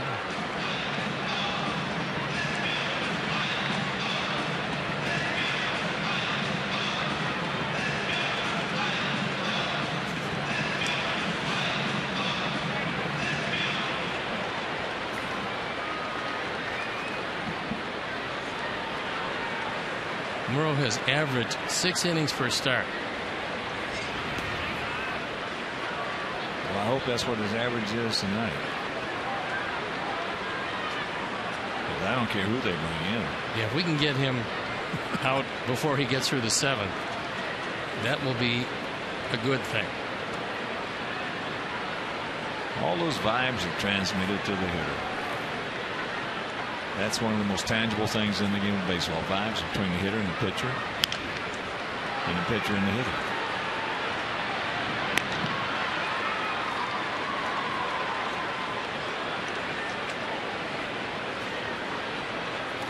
That's 7 ground balls. As you see, he's retired the last 11 men he's faced.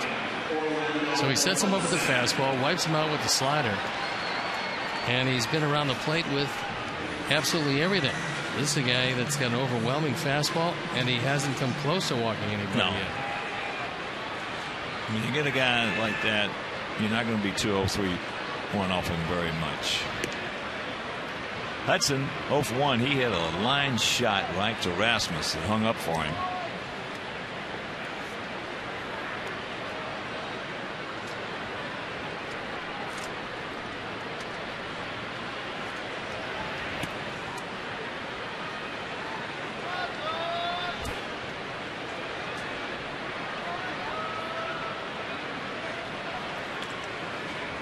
Two 9-0 for them. 0-1-0 for us.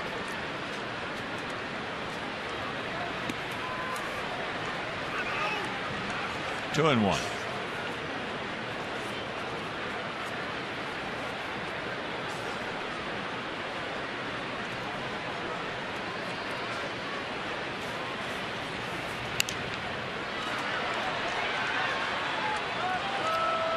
Mezzanine.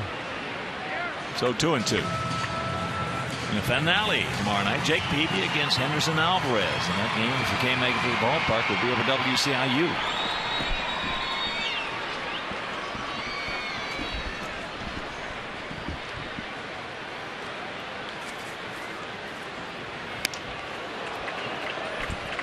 One of the few full counts he's had.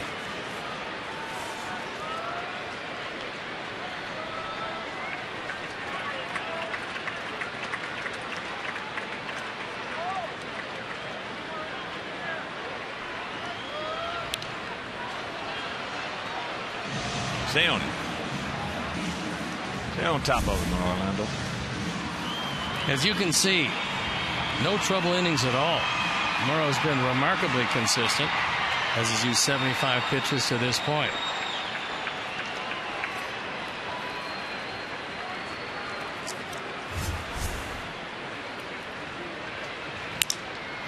And there's a soft hit and a nice pick. Nice pick right there by Gomes. Thought we were going to get a break for a minute, and that was going to hit the second base bag. Almost did. Off balance throw, picked by Gomes on the long hop.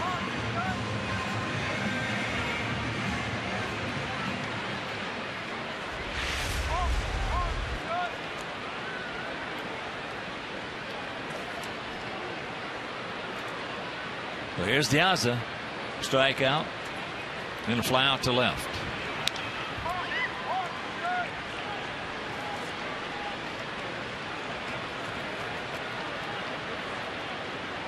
Well, we talked about it in between innings a while ago. You're not going to beat this guy. You got to beat him on his fastball. And almost without exception. And that exception being 2 straight changes. He's thrown first ball, fastball 90% of the time in the strike zone.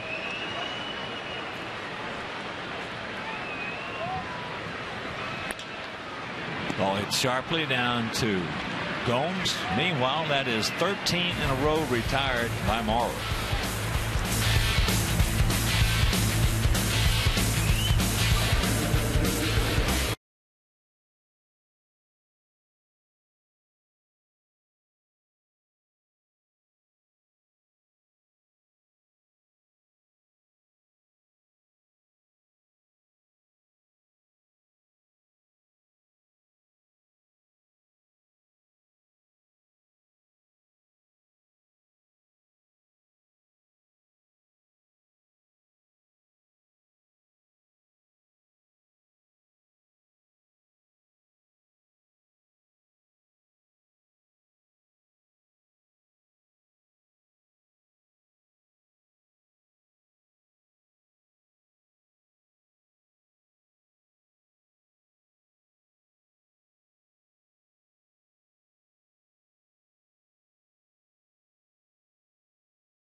Sportsnet. Tomorrow, Chicago Bears first-round draft pick Shea McClellan joins Tribune writers and host David Kaplan to discuss the day's hottest sports topics and sets the table for the night ahead.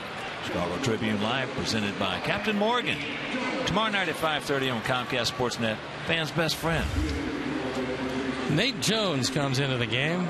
So Quintana is gone after 6 innings, giving up a couple of runs on 9 hits. And Nate Jones has been terrific. 3-0 ERA, 161. 28 strikeouts in 28 innings. Left-handers hitting 106.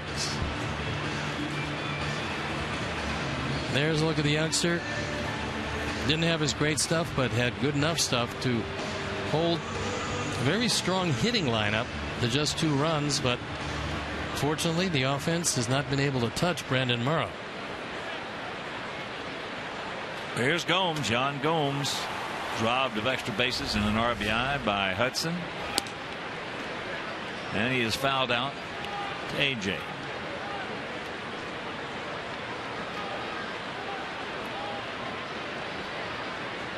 Cleveland has defeated Detroit.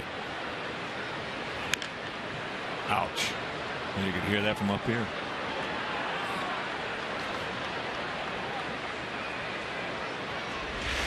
They're going to come out and take a look at Gomes. High leg kick. And fouled it not off the foot, but just off the top of the foot by the ankle.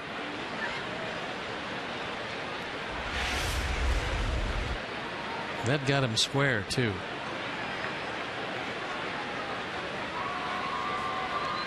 No, and you just get called up and you're not coming out of the game. No. Unless you can see a bone sticking out someplace, you're probably going to stay.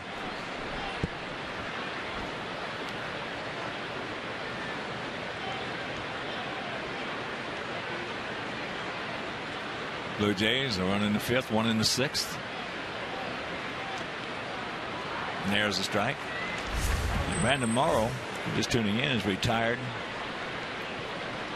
He's only faced 19 guys. He's retired 18 of them.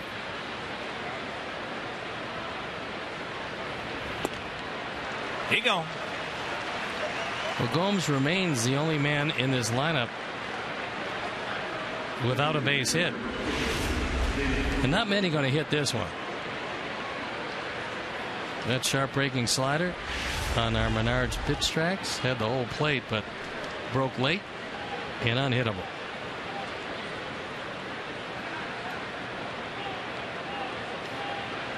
David Cooper is 1 for 2.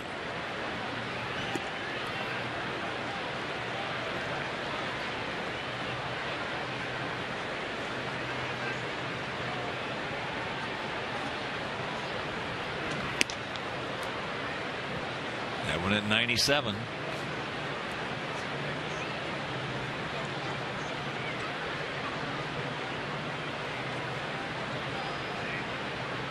Top of the 9th in Washington. Nats leading the Mets 5-3.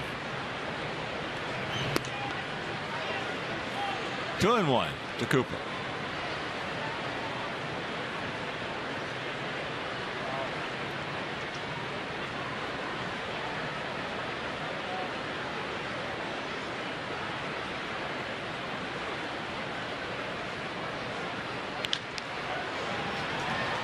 Cooper's got a short stroke.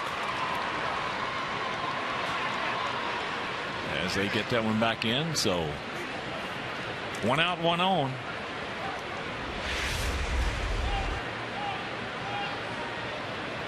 Hits that ball hard. 97. And another couple of hits for David Cooper, who's been very impressive in this series.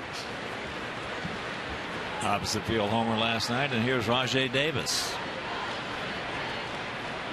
Had an infield single. He's 1 for 2 with a couple of stolen bases. The Nats have just defeated the Mets.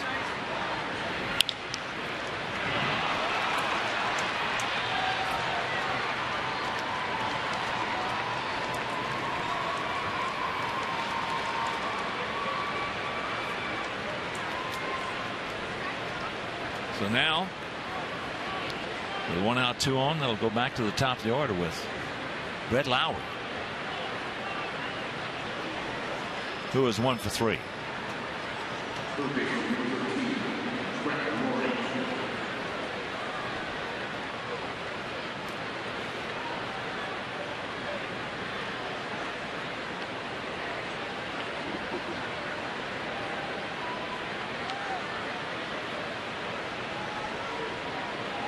Will Oman loosening in the pen.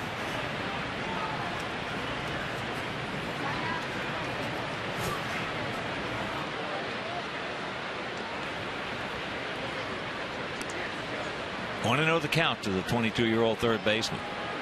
Checks down with Brian Butterfield. Goes through his sequence.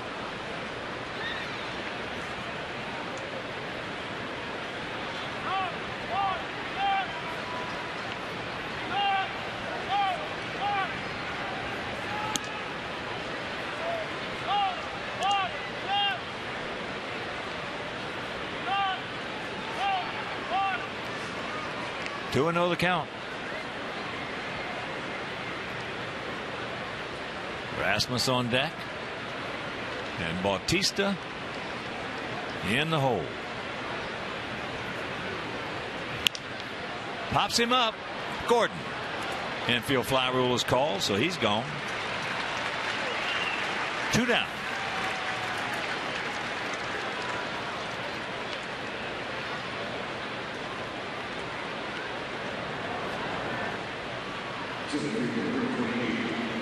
So here's Rasmus. Knocked in the first run of the game, back in the 5th.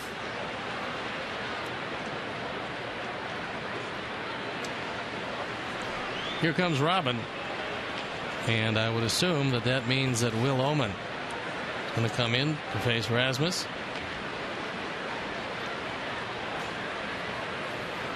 Rasmus 5 for 5 with a homer last night.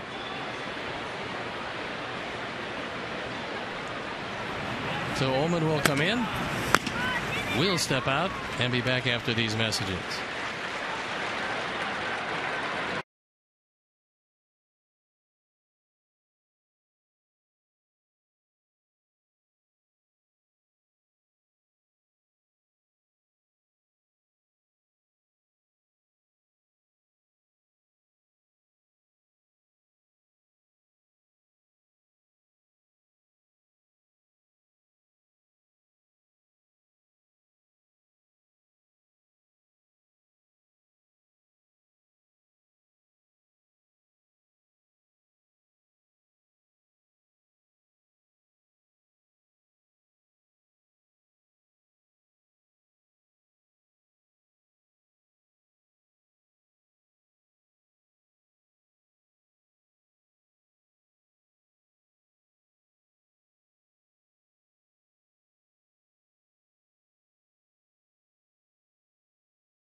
Commemorative 2005 World Series canvas presented by Xfinity. Xfinity, your home for the most live sports.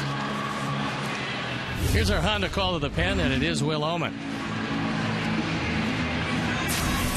Oman comes into this for the 24th time, the 0-2 record, 5.5 ERA. He inherits Blue Jays at first and second, and he'll take a look at one of their hottest hitters, Colby Rasmus.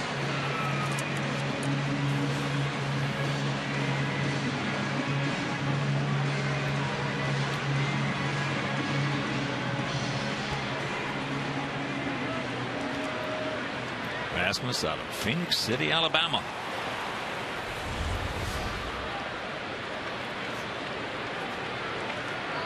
Big out in this ball game. Saw earlier Jesse Kane getting ready for Bautista if needed.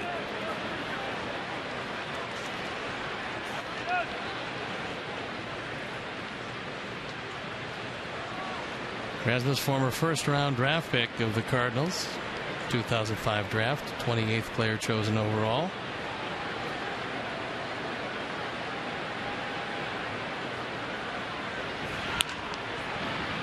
And that's foul.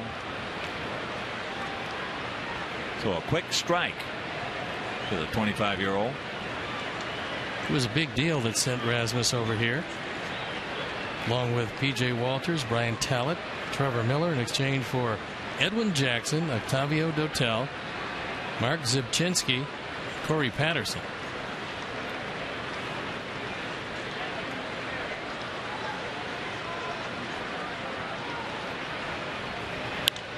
Watch out.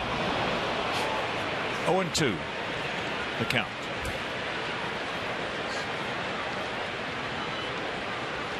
Got around real quickly on that high fastball. That one almost got the paw.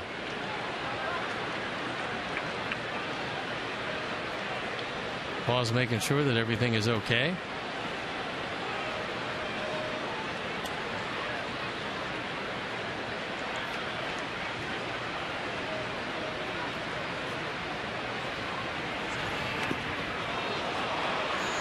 And that hit him.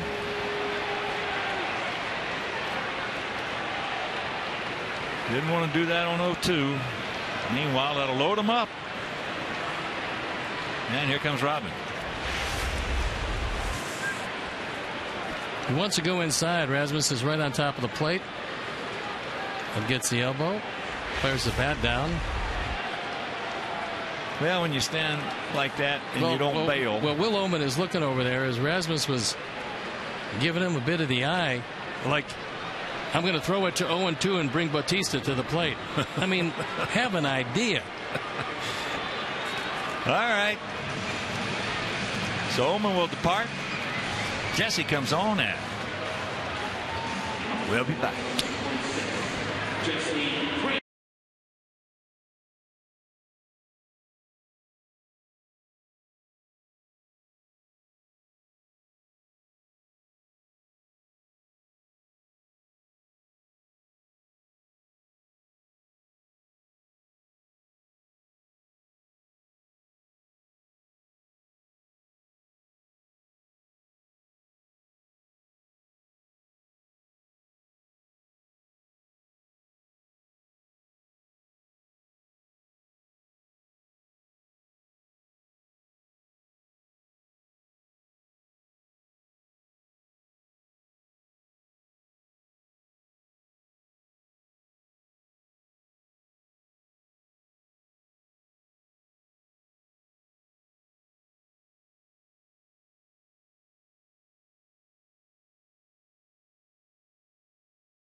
Jesse comes on at 1-0, ERA 2.25.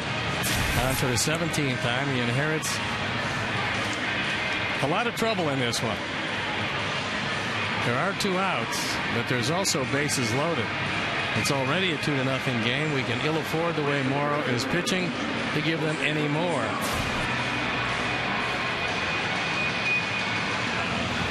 Will.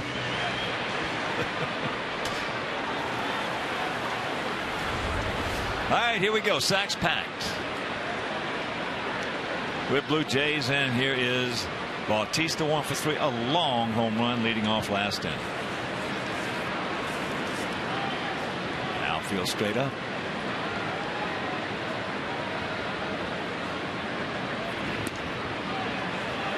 Here's our Xfinity high-speed action replay, and it is that 420-plus foot home run. His 15th, his 40th driven in. That made it 2-0. There's a strike.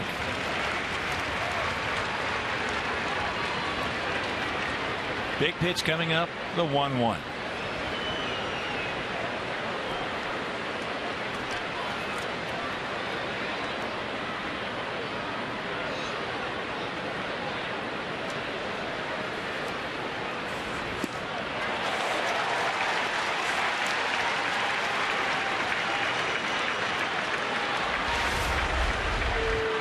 One of the better curveballs Jesse's thrown of recent vintage. That one broke down sharply. That's probably the best one he's thrown in a while.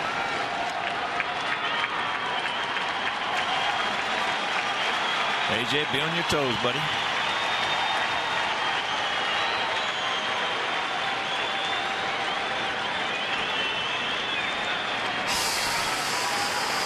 One and two out.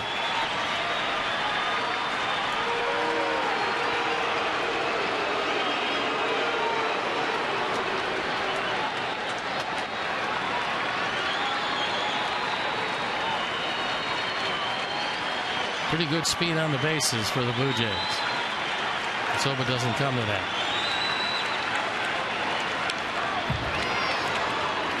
Tries to gas him up at 93. Well, the problem was AJ wanted it away, and Jesse got it low and in, and he's fortunate to get away with that one.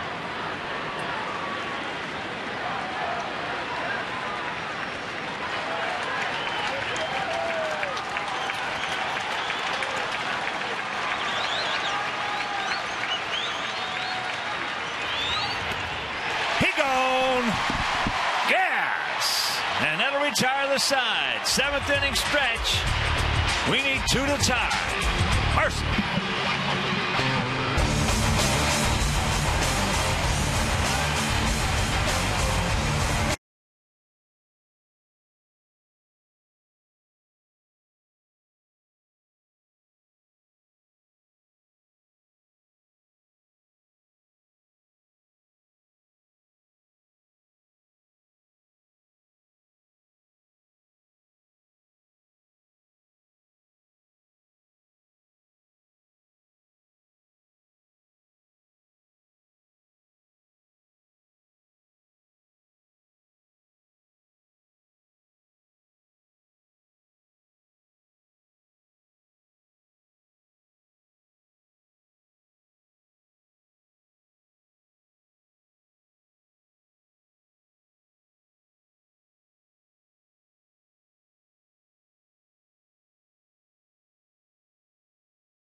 Sportsnet, tail of the tape, it is what it is. 2-11-0 for them. We've only had one base runner. That was a sharp single in the right field by AJ back in the 2nd inning. So here we go. Beckham, Dunn, Viciado. Gordon 0 for 2. He's grounded to short. Then last time, leading off the 4th, he hit a sharp ground ball hard to Kelly Johnson the 2nd.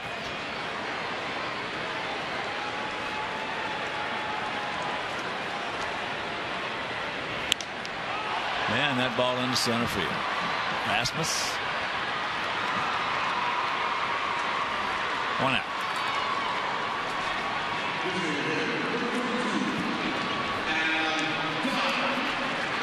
So here's Biggin.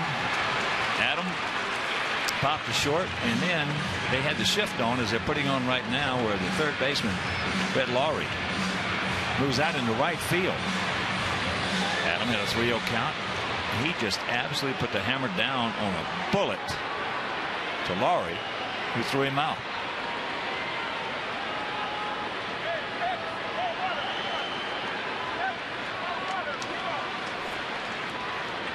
Takes it outside.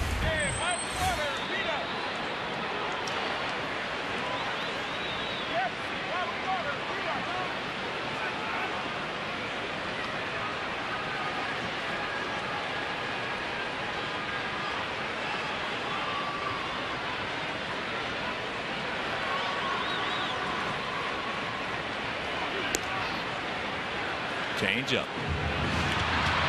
1-1 to count.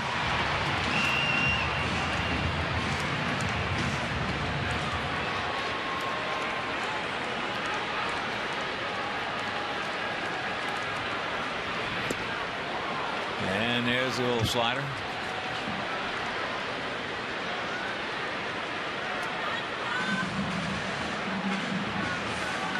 There's one base runner here. 6 1/3. Shows you how dominant he has been.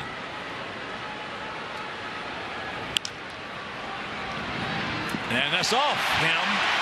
Corey's going to try to recover. Cannot do it. So he will reach. Kelly Johnson picks up the air. Could turn out to be a pretty big play. Routine ground ball.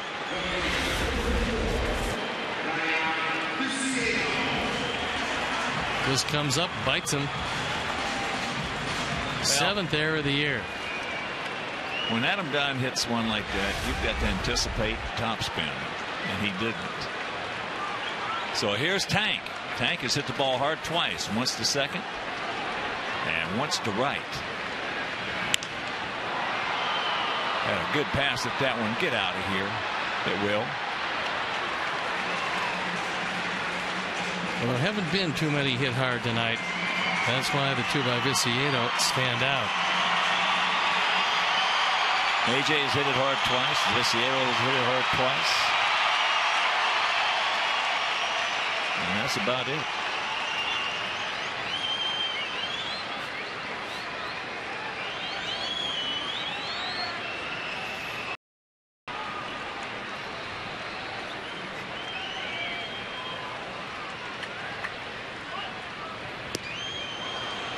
That slider. And the count 0-2. Well, one of the few that Morrow has left right over the middle of the plate. But the change of speed more than the location fool Viciedo.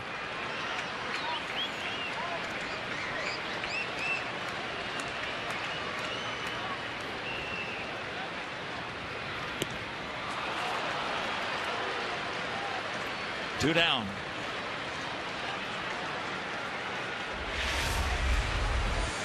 Just the 4th strikeout. This is another slider. Location a little better than the last one.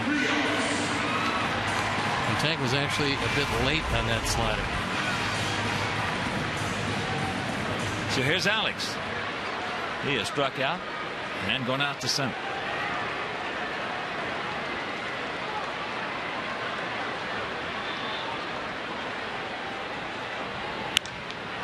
That ball hit deep into right field. Bautista is there. Right in front of the track, hauls it in. And that'll retire the side. We're into the 8th, trailing 2-0.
And it's how Jesse Crane handled Jose Bautista. Breaking ball missed, breaking ball for a strike, a good breaking ball for a swinging strike. And he fouled one back in the high heat, throws it by him, out of the bases loaded jam, and preserving the 2-0 deficit. Well, the pitch that set up that strikeout was that curveball. You drop a hammer like that on somebody, it stays with them during that at bat. First pitch strike. Aaron Sebia's hit 2 bullets in the left field for a base hit. He's 2 for 3. He was 1 for 5 last night.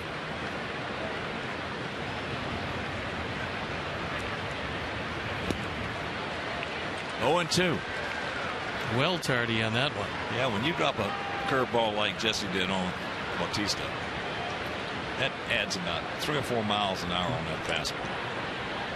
He was able to foul off the one down, but the one up, he had no chance.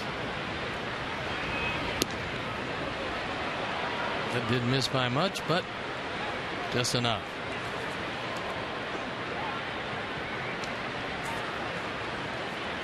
.15 and 40, the power numbers for Bautista.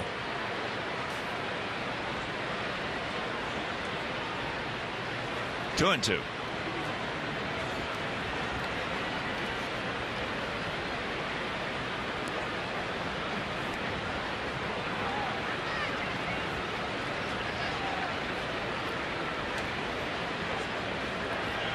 And tomorrow night, make your plans to be with us. Jake Peavy against Henderson Alvarez.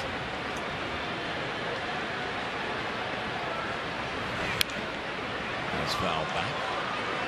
25,672 in the house.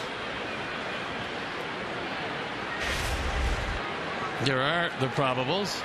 Jake's been close to unhittable.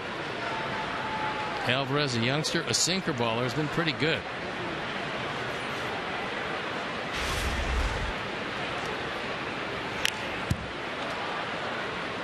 Just got a piece of it.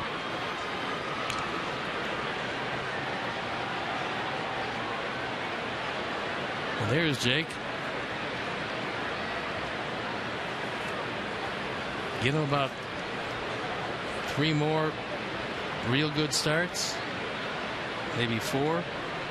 Think he'd be headed to the All-Star game. Be gone.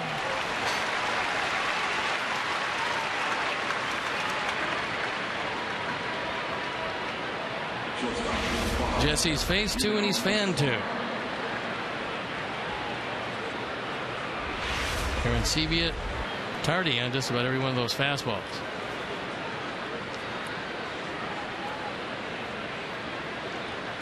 Here's Escobar. 1 for 3 and is hit into 2 double plays.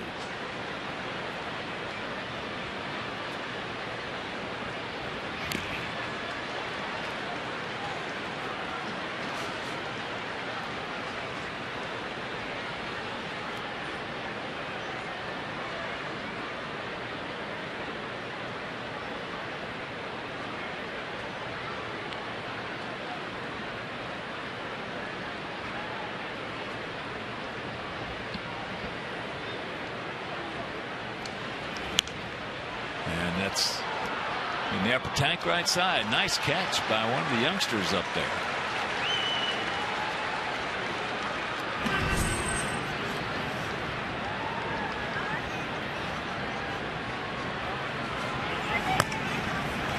Hector starting to loosen up. And another souvenir. We'll have those 3 games with Houston.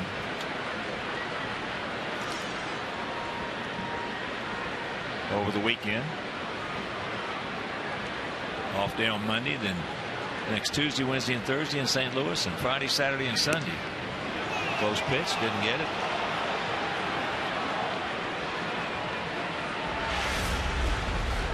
Menard's pitch tracks shows this ball is off the corner.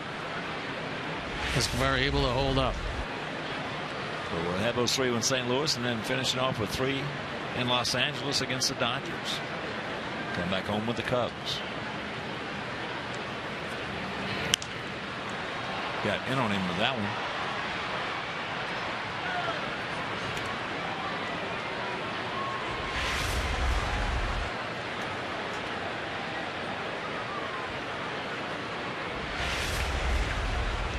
able to stay alive.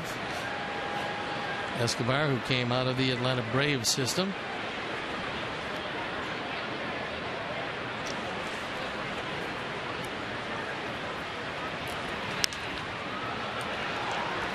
And another souvenir.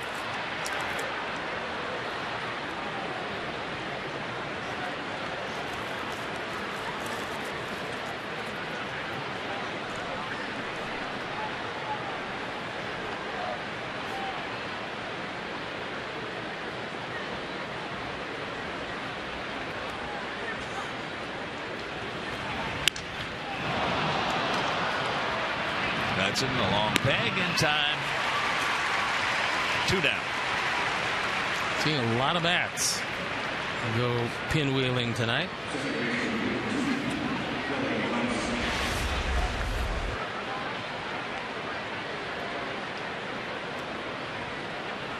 Good pickup, long throw, has him by plenty. Here's Johnson, a walk, a single, and a strikeout.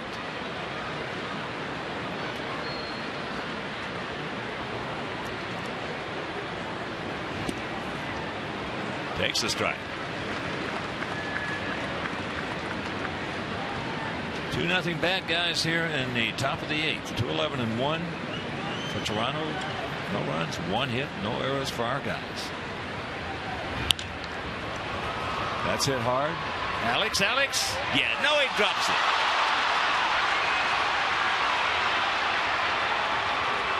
Had it and dropped it. I think that's going E9. And if he picks it up, he actually has a shot at Johnson at second base. Got it in the heel.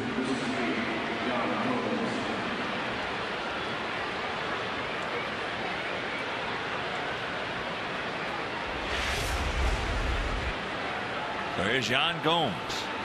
0 for 3 and was robbed of extra bases and an RBI back in the second inning on a brilliant play by Hudson at third.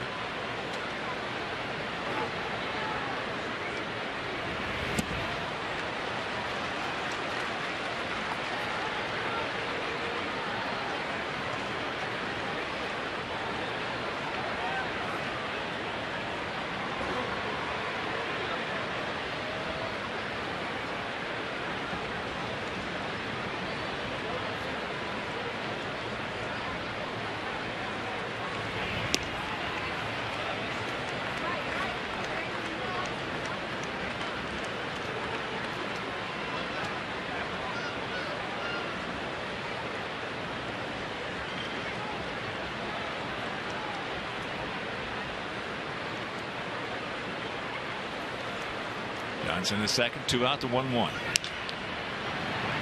Now the long peg. Low and dug out nicely by Flowers. Mercy, a beautiful pick by Tyler Flowers. And that'll retire the side and save the run. We'll go to the bottom of the 8th. It'll be Pierzynski, Ramirez, and Flowers.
Will receive a White Sox and Radio Disney baseball card pack presented by Radio Disney. So Radio Disney AM 1300, your music, your way.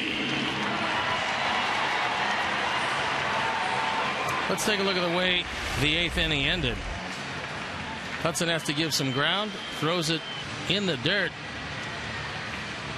And Tyler Flowers actually off the grass, able to pick it and get out of the inning. Gomes still the only Blue Jay without a hit. Nice pick by Tyler.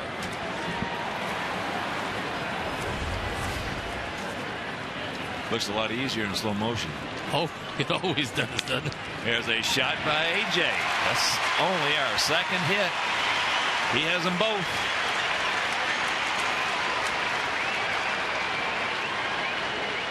And for all his domination and being out hit 11-2, it's still going to bring the tying run to the plate. AJ will depart. Brent Lillibridge will come on.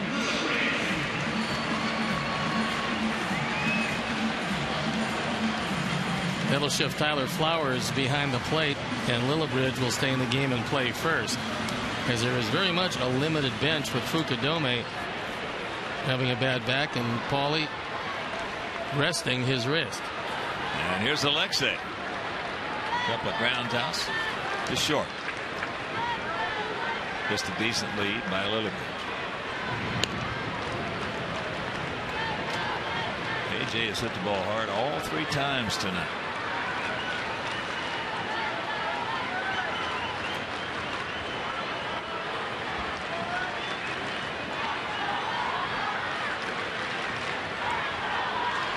Got that batting average over 300. 303. Alexei's due for a big hit.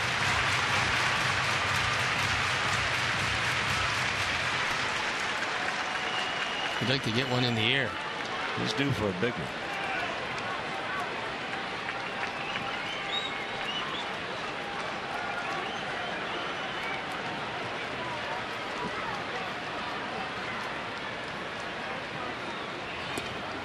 There goes Lillibridge, and he is out. From his knees, Aaron Sebia got it there quickly. And Lillibridge looked like got stuck on the slide. Tried to roll around the tag of Kelly Johnson. Couldn't get it done. It wasn't a great jump.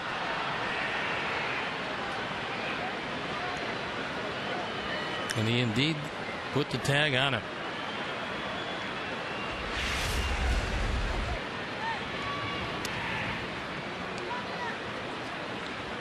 Two balls and a strike to Alexei.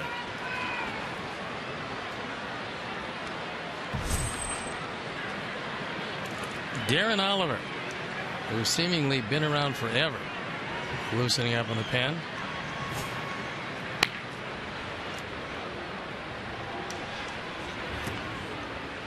And the count 3-1. Every time we've seen Darren Oliver, looks like he's just been lights out against us.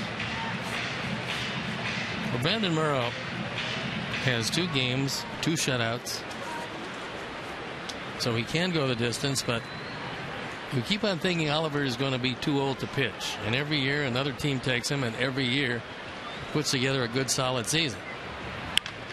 Ball hit hard down to Lowry.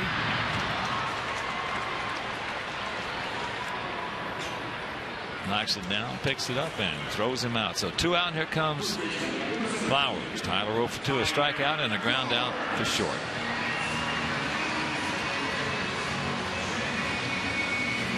Who's just getting home, joining us, Jose Quintana.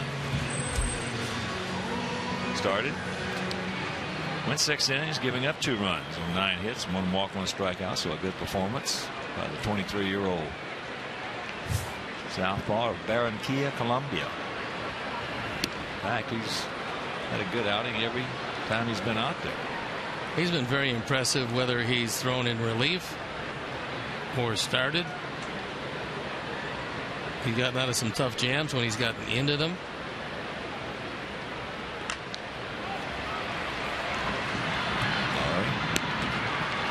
that'll retire the side. We get the leadoff hit by A.J. Goes for naught. We're into the ninth.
First base. That'll shift Tyler Flowers behind the plate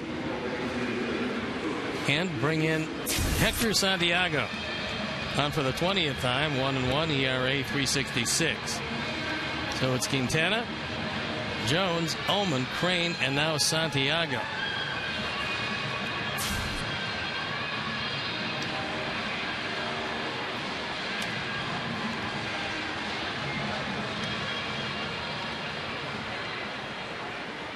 David Cooper, 2 for 3 tonight, 2 line shots.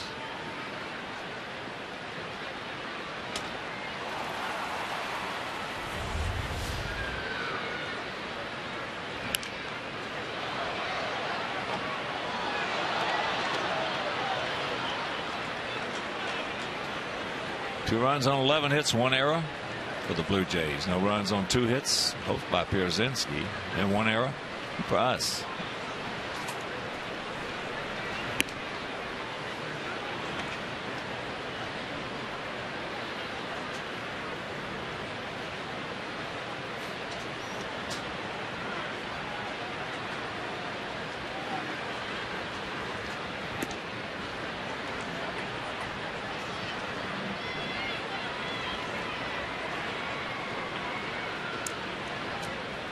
Tyler wanted that pitch.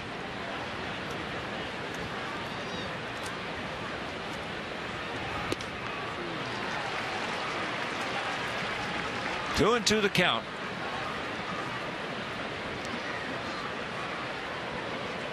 The 25-year-old first baseman, DH.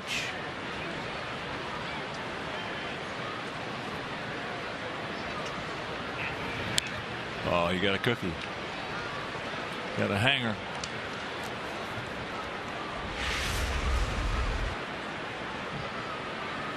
Went to the curveball, and that one came rolling on the inner portion. Fortunately, no contact.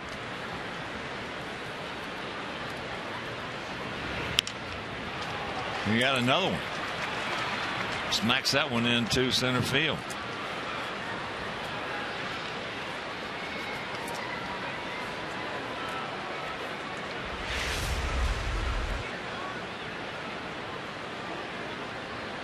Tyler wanted it low and away, and Santiago hung it up in the eyes of Cooper. And he's one of the few guys we've seen that's taken a high-hanging curveball eye high and got a base hit. So Mike McCoy comes on a pinch run.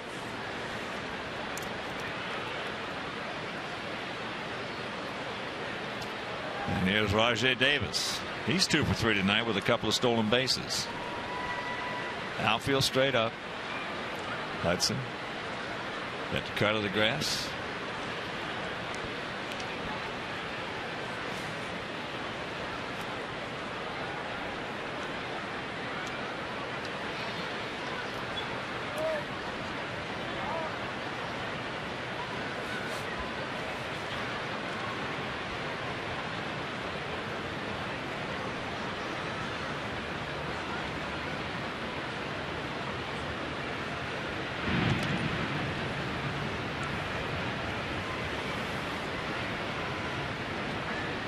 Toronto took the opener last night 9-5.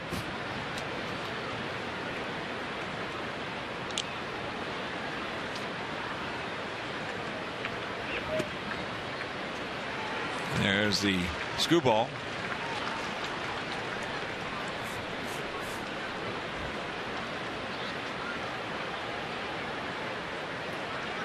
Ryan Butterfield with his sequence. Davis.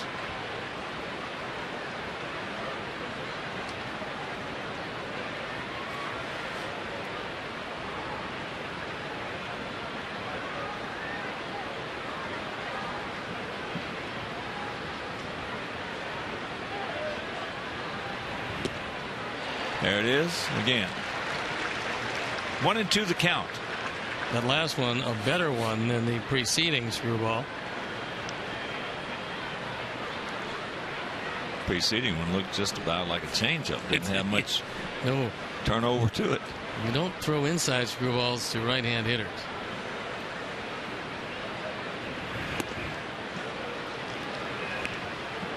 Two and two the count. Brad Lowry on deck.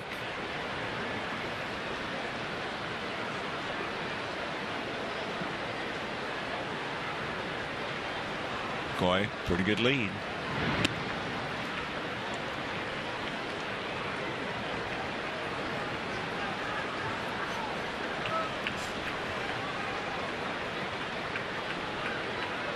These Blue Jays are a running bunch under John Farrell.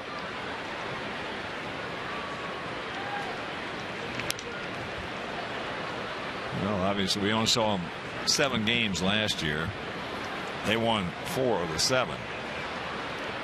But in talking to Toronto people, they say he has just been terrific as you look at Don Wakamatsu on the left of your screen right there.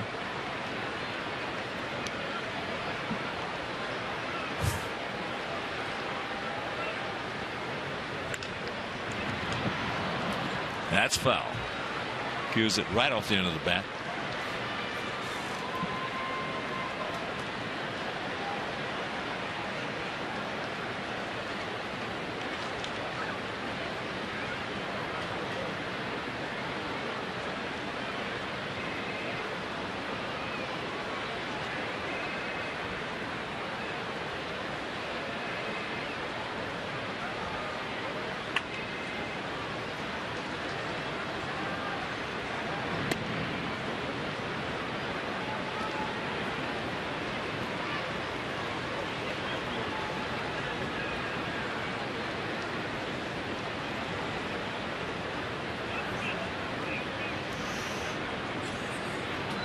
And the 2-2. Just got a piece of that one.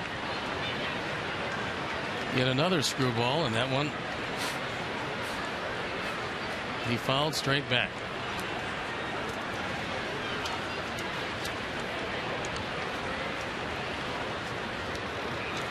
Menard's pitch tracks, you can see that he's thrown them just about everywhere. But Davis continues to stay alive.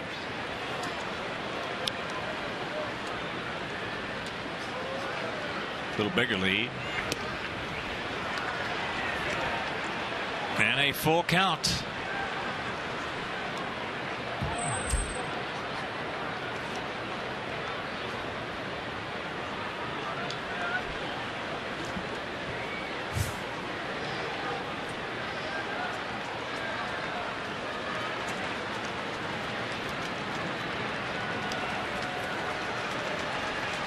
Yeah, you can do all that you want, but you still have to get the hitter.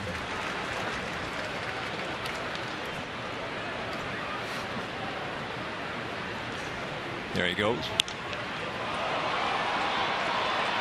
And there it goes. It is 4-0. You got to get the hitter.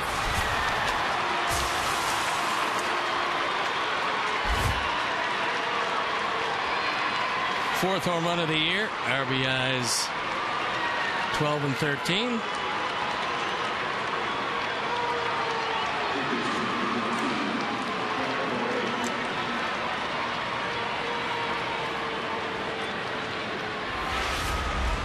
Ford home run replay. One too many screwballs. Took it right down the line and over the bullpen. Laurie takes the strike. He's 1 for 4.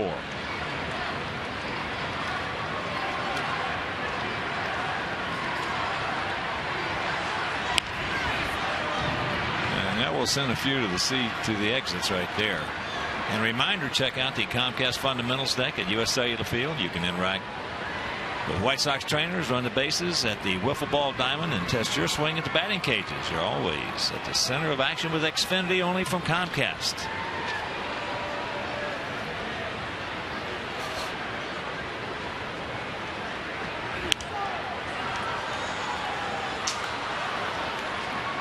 Oh, and 2 the count.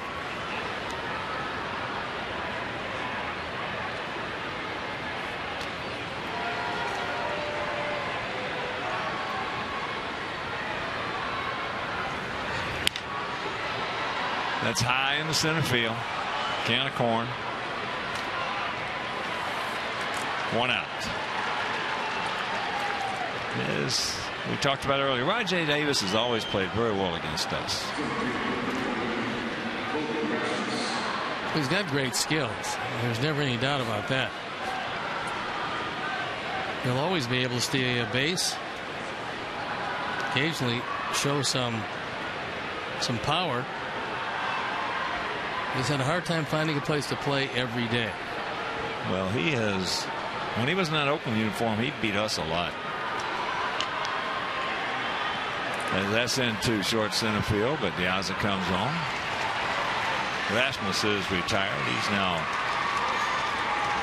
1 for 4 with an RBI. Drove in the first run of the ball game back in the 5th inning. And here's Bautista.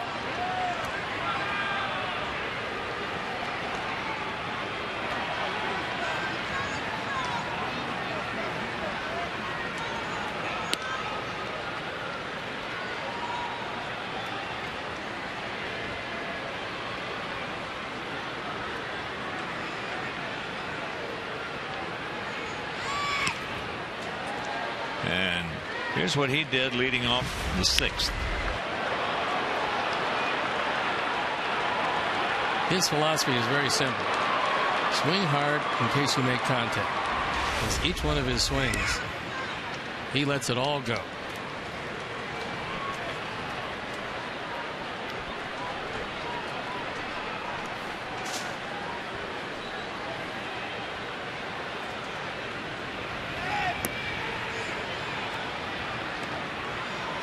Three and 1 to count. And CBO on deck.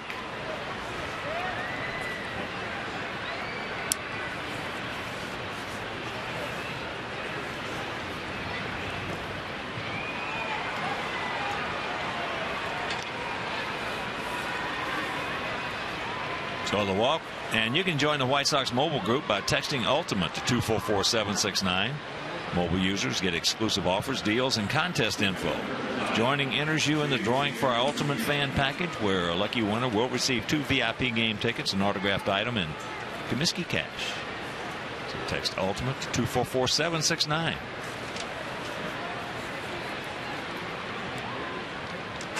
What job.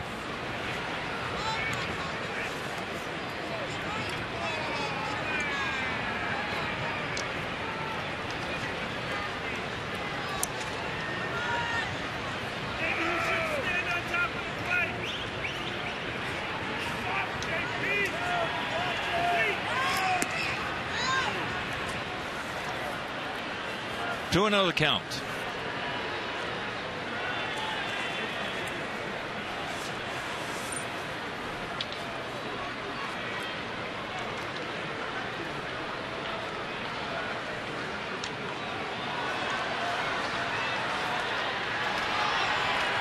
How's it straight back?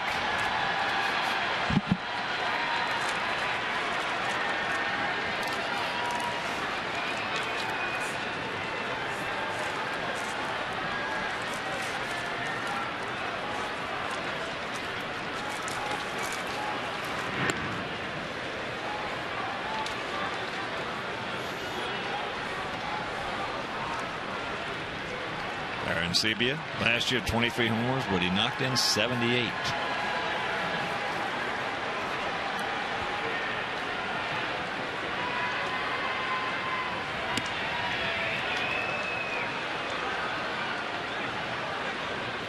Three and one for our guys, schedule hitters, Hudson, Piazza, Beckham, and hopefully a few more.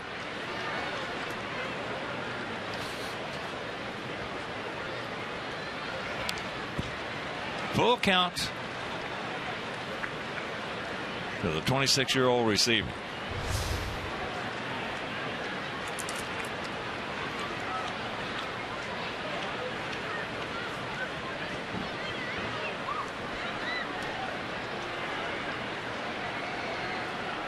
And the payoff.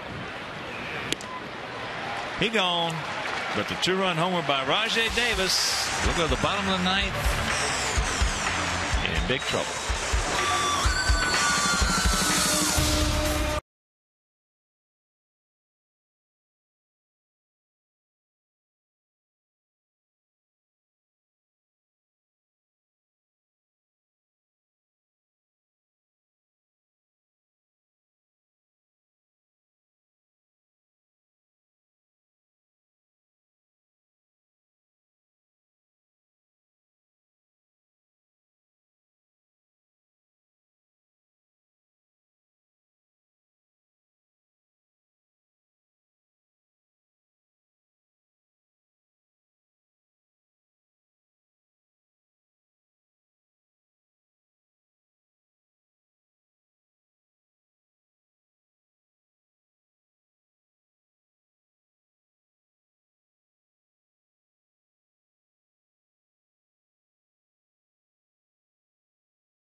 Light, and here's the Miller moment with the bases loaded and a 3-2 count. High heat throws it right by Bautista. Jesse Crain gets out of the inning, at the time preserving a 2-0 deficit. So Morrow still on, going after his third complete game and his third shutout of the year. He already leads the league with those 2 shutouts, and also Sox in trouble, in line to be shut out for the 5th time this year. So here we go. Hudson to lead it off.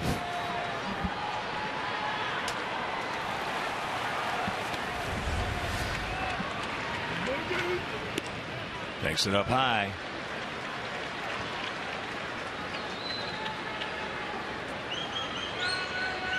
Next pitch will be number 98.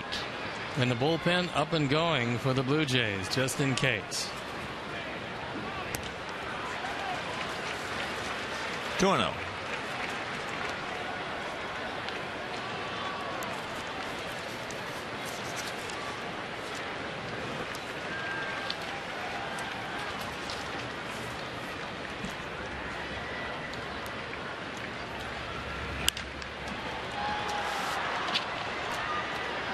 And you can follow our White Sox with the MLB.com @Bat12 app for your iPhone, iPad, Android, and Windows Mobile. Get live audio, pitch tracking, video highlights, and more. Text @Bat to 31826 or visit whitesox.com for details. High pop-up left side. Escobar. One out.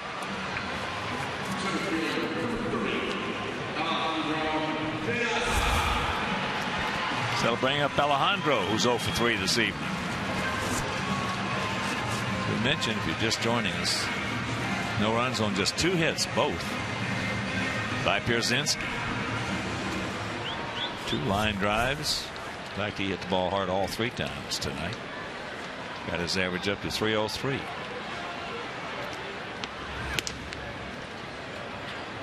He's been attacking that strike zone all evening. Been behind very few hitters. Throwing a lot of first pitch fastballs and a lot of first pitch strikes.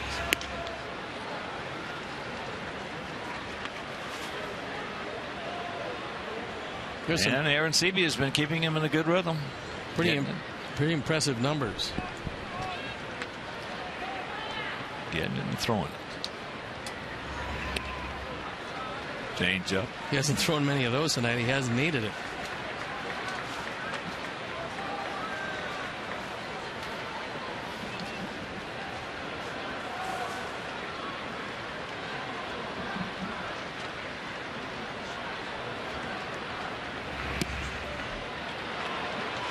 And the count 3-1. He has yet to walk anybody.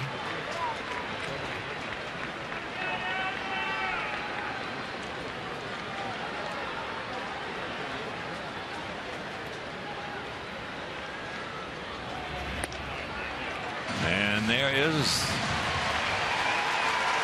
ball 4. Come on, boys, let's give him a finish.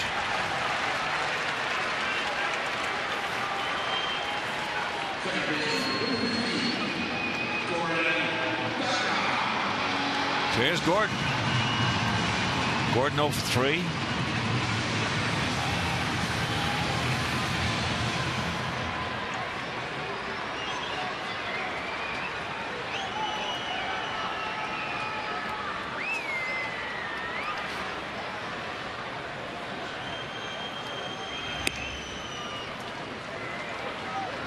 And there is first pitch strike.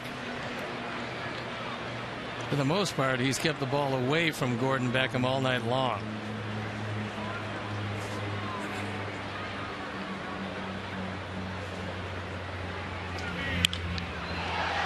That's high into left field. Got in on him.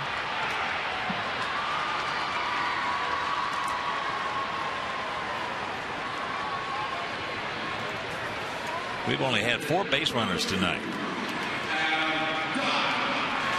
AJ twice on his hits. The error by Kelly Johnson on Adam back in the 7th, and now the walk to Diaz. So we have seen in this series 2 good pitchers, Romero last night and Morrow this evening.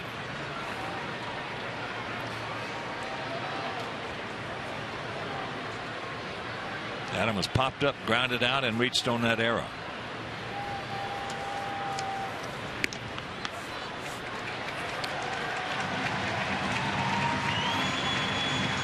Pick him up. Never want to get shut out.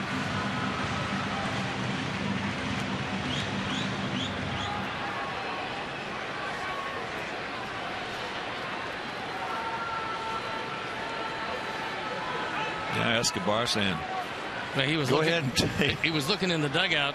He wanted to line up by third base, but they were telling him play up the middle, let him have third.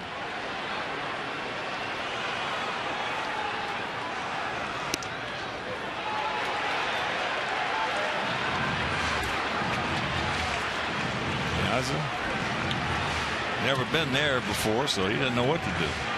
I think Escobar is saying, hey, it's yours. Yeah.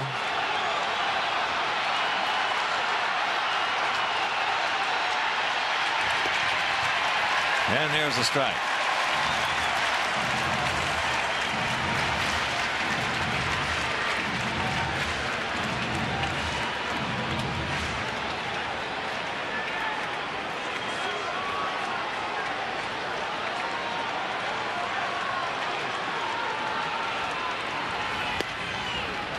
Count evens at 2.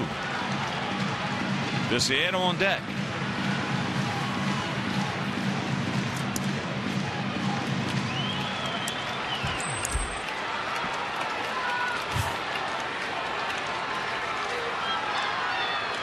Come on, Adam.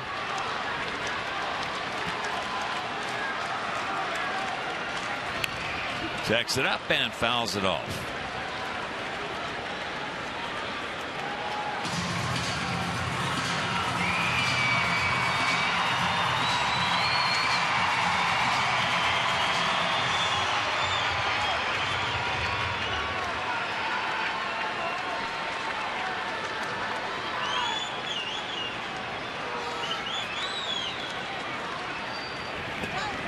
Checks it up. So a full count.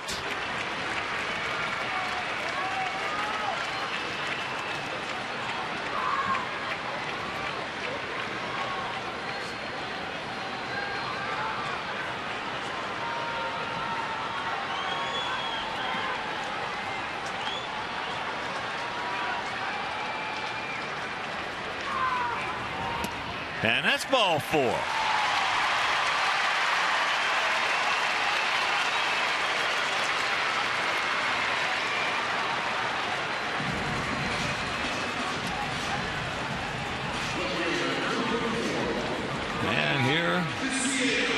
John Farrell is coming to the corner. He's not coming out yet. Well, he's a former pitcher, and he knows that shutouts are precious. You're not going to get too many shots at him, so he's going to give him one more hitter. Get it done here, or I've got to come get you. Takes first pitch strike. That's where managers manage a lot of what they play. If it had been an offensive guy down there managing Blue Jays, he'd probably been gone. See you later. 0-2, so we're down to our last bullet. Runners at the corners, 2 out. Alex on deck.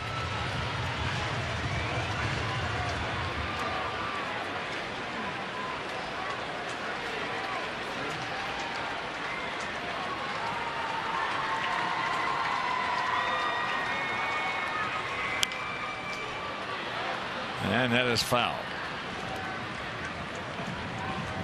Except for that 2-run homer by Davis. On top of that, for this inning, things would have been interesting. And probably Morrow would have been gone. Yeah, this gave him just enough rope to be able to face Viciado.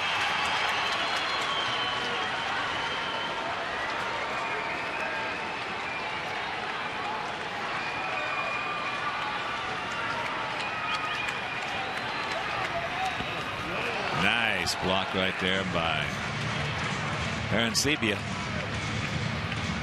Well, this time he tried to get a little extra on that slider. And threw it right into the ground. Tough play to save a shutout for the moment. He took that one almost off the throat.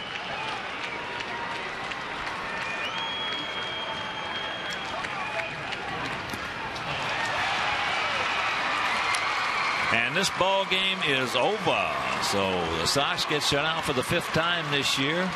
Brandon Morrow pitches his 3rd shutout of the season as they take the first 2 games of the series. They won last night 9-5, and they win tonight 4-0. Tonight we just got overwhelmed. I mean, this was an unbelievable pitching performance. A game you were really never in, despite the fact that it was 0-0 through 4. So tip your hat. We'll come get him tomorrow. And our GMC player of the game, it is the 27-year-old right-hander, Brandon Morrow, our GMC player of the game. So for my partner, Steve Stone, our director, Jim Angio, our producer, Mike Leary, our associate producer, Dave Ross, our technical manager, Mark Harper, also the executive producer, Jim Corno Jr., and for the mayor, Mean Joe Grubin, up here in the booth.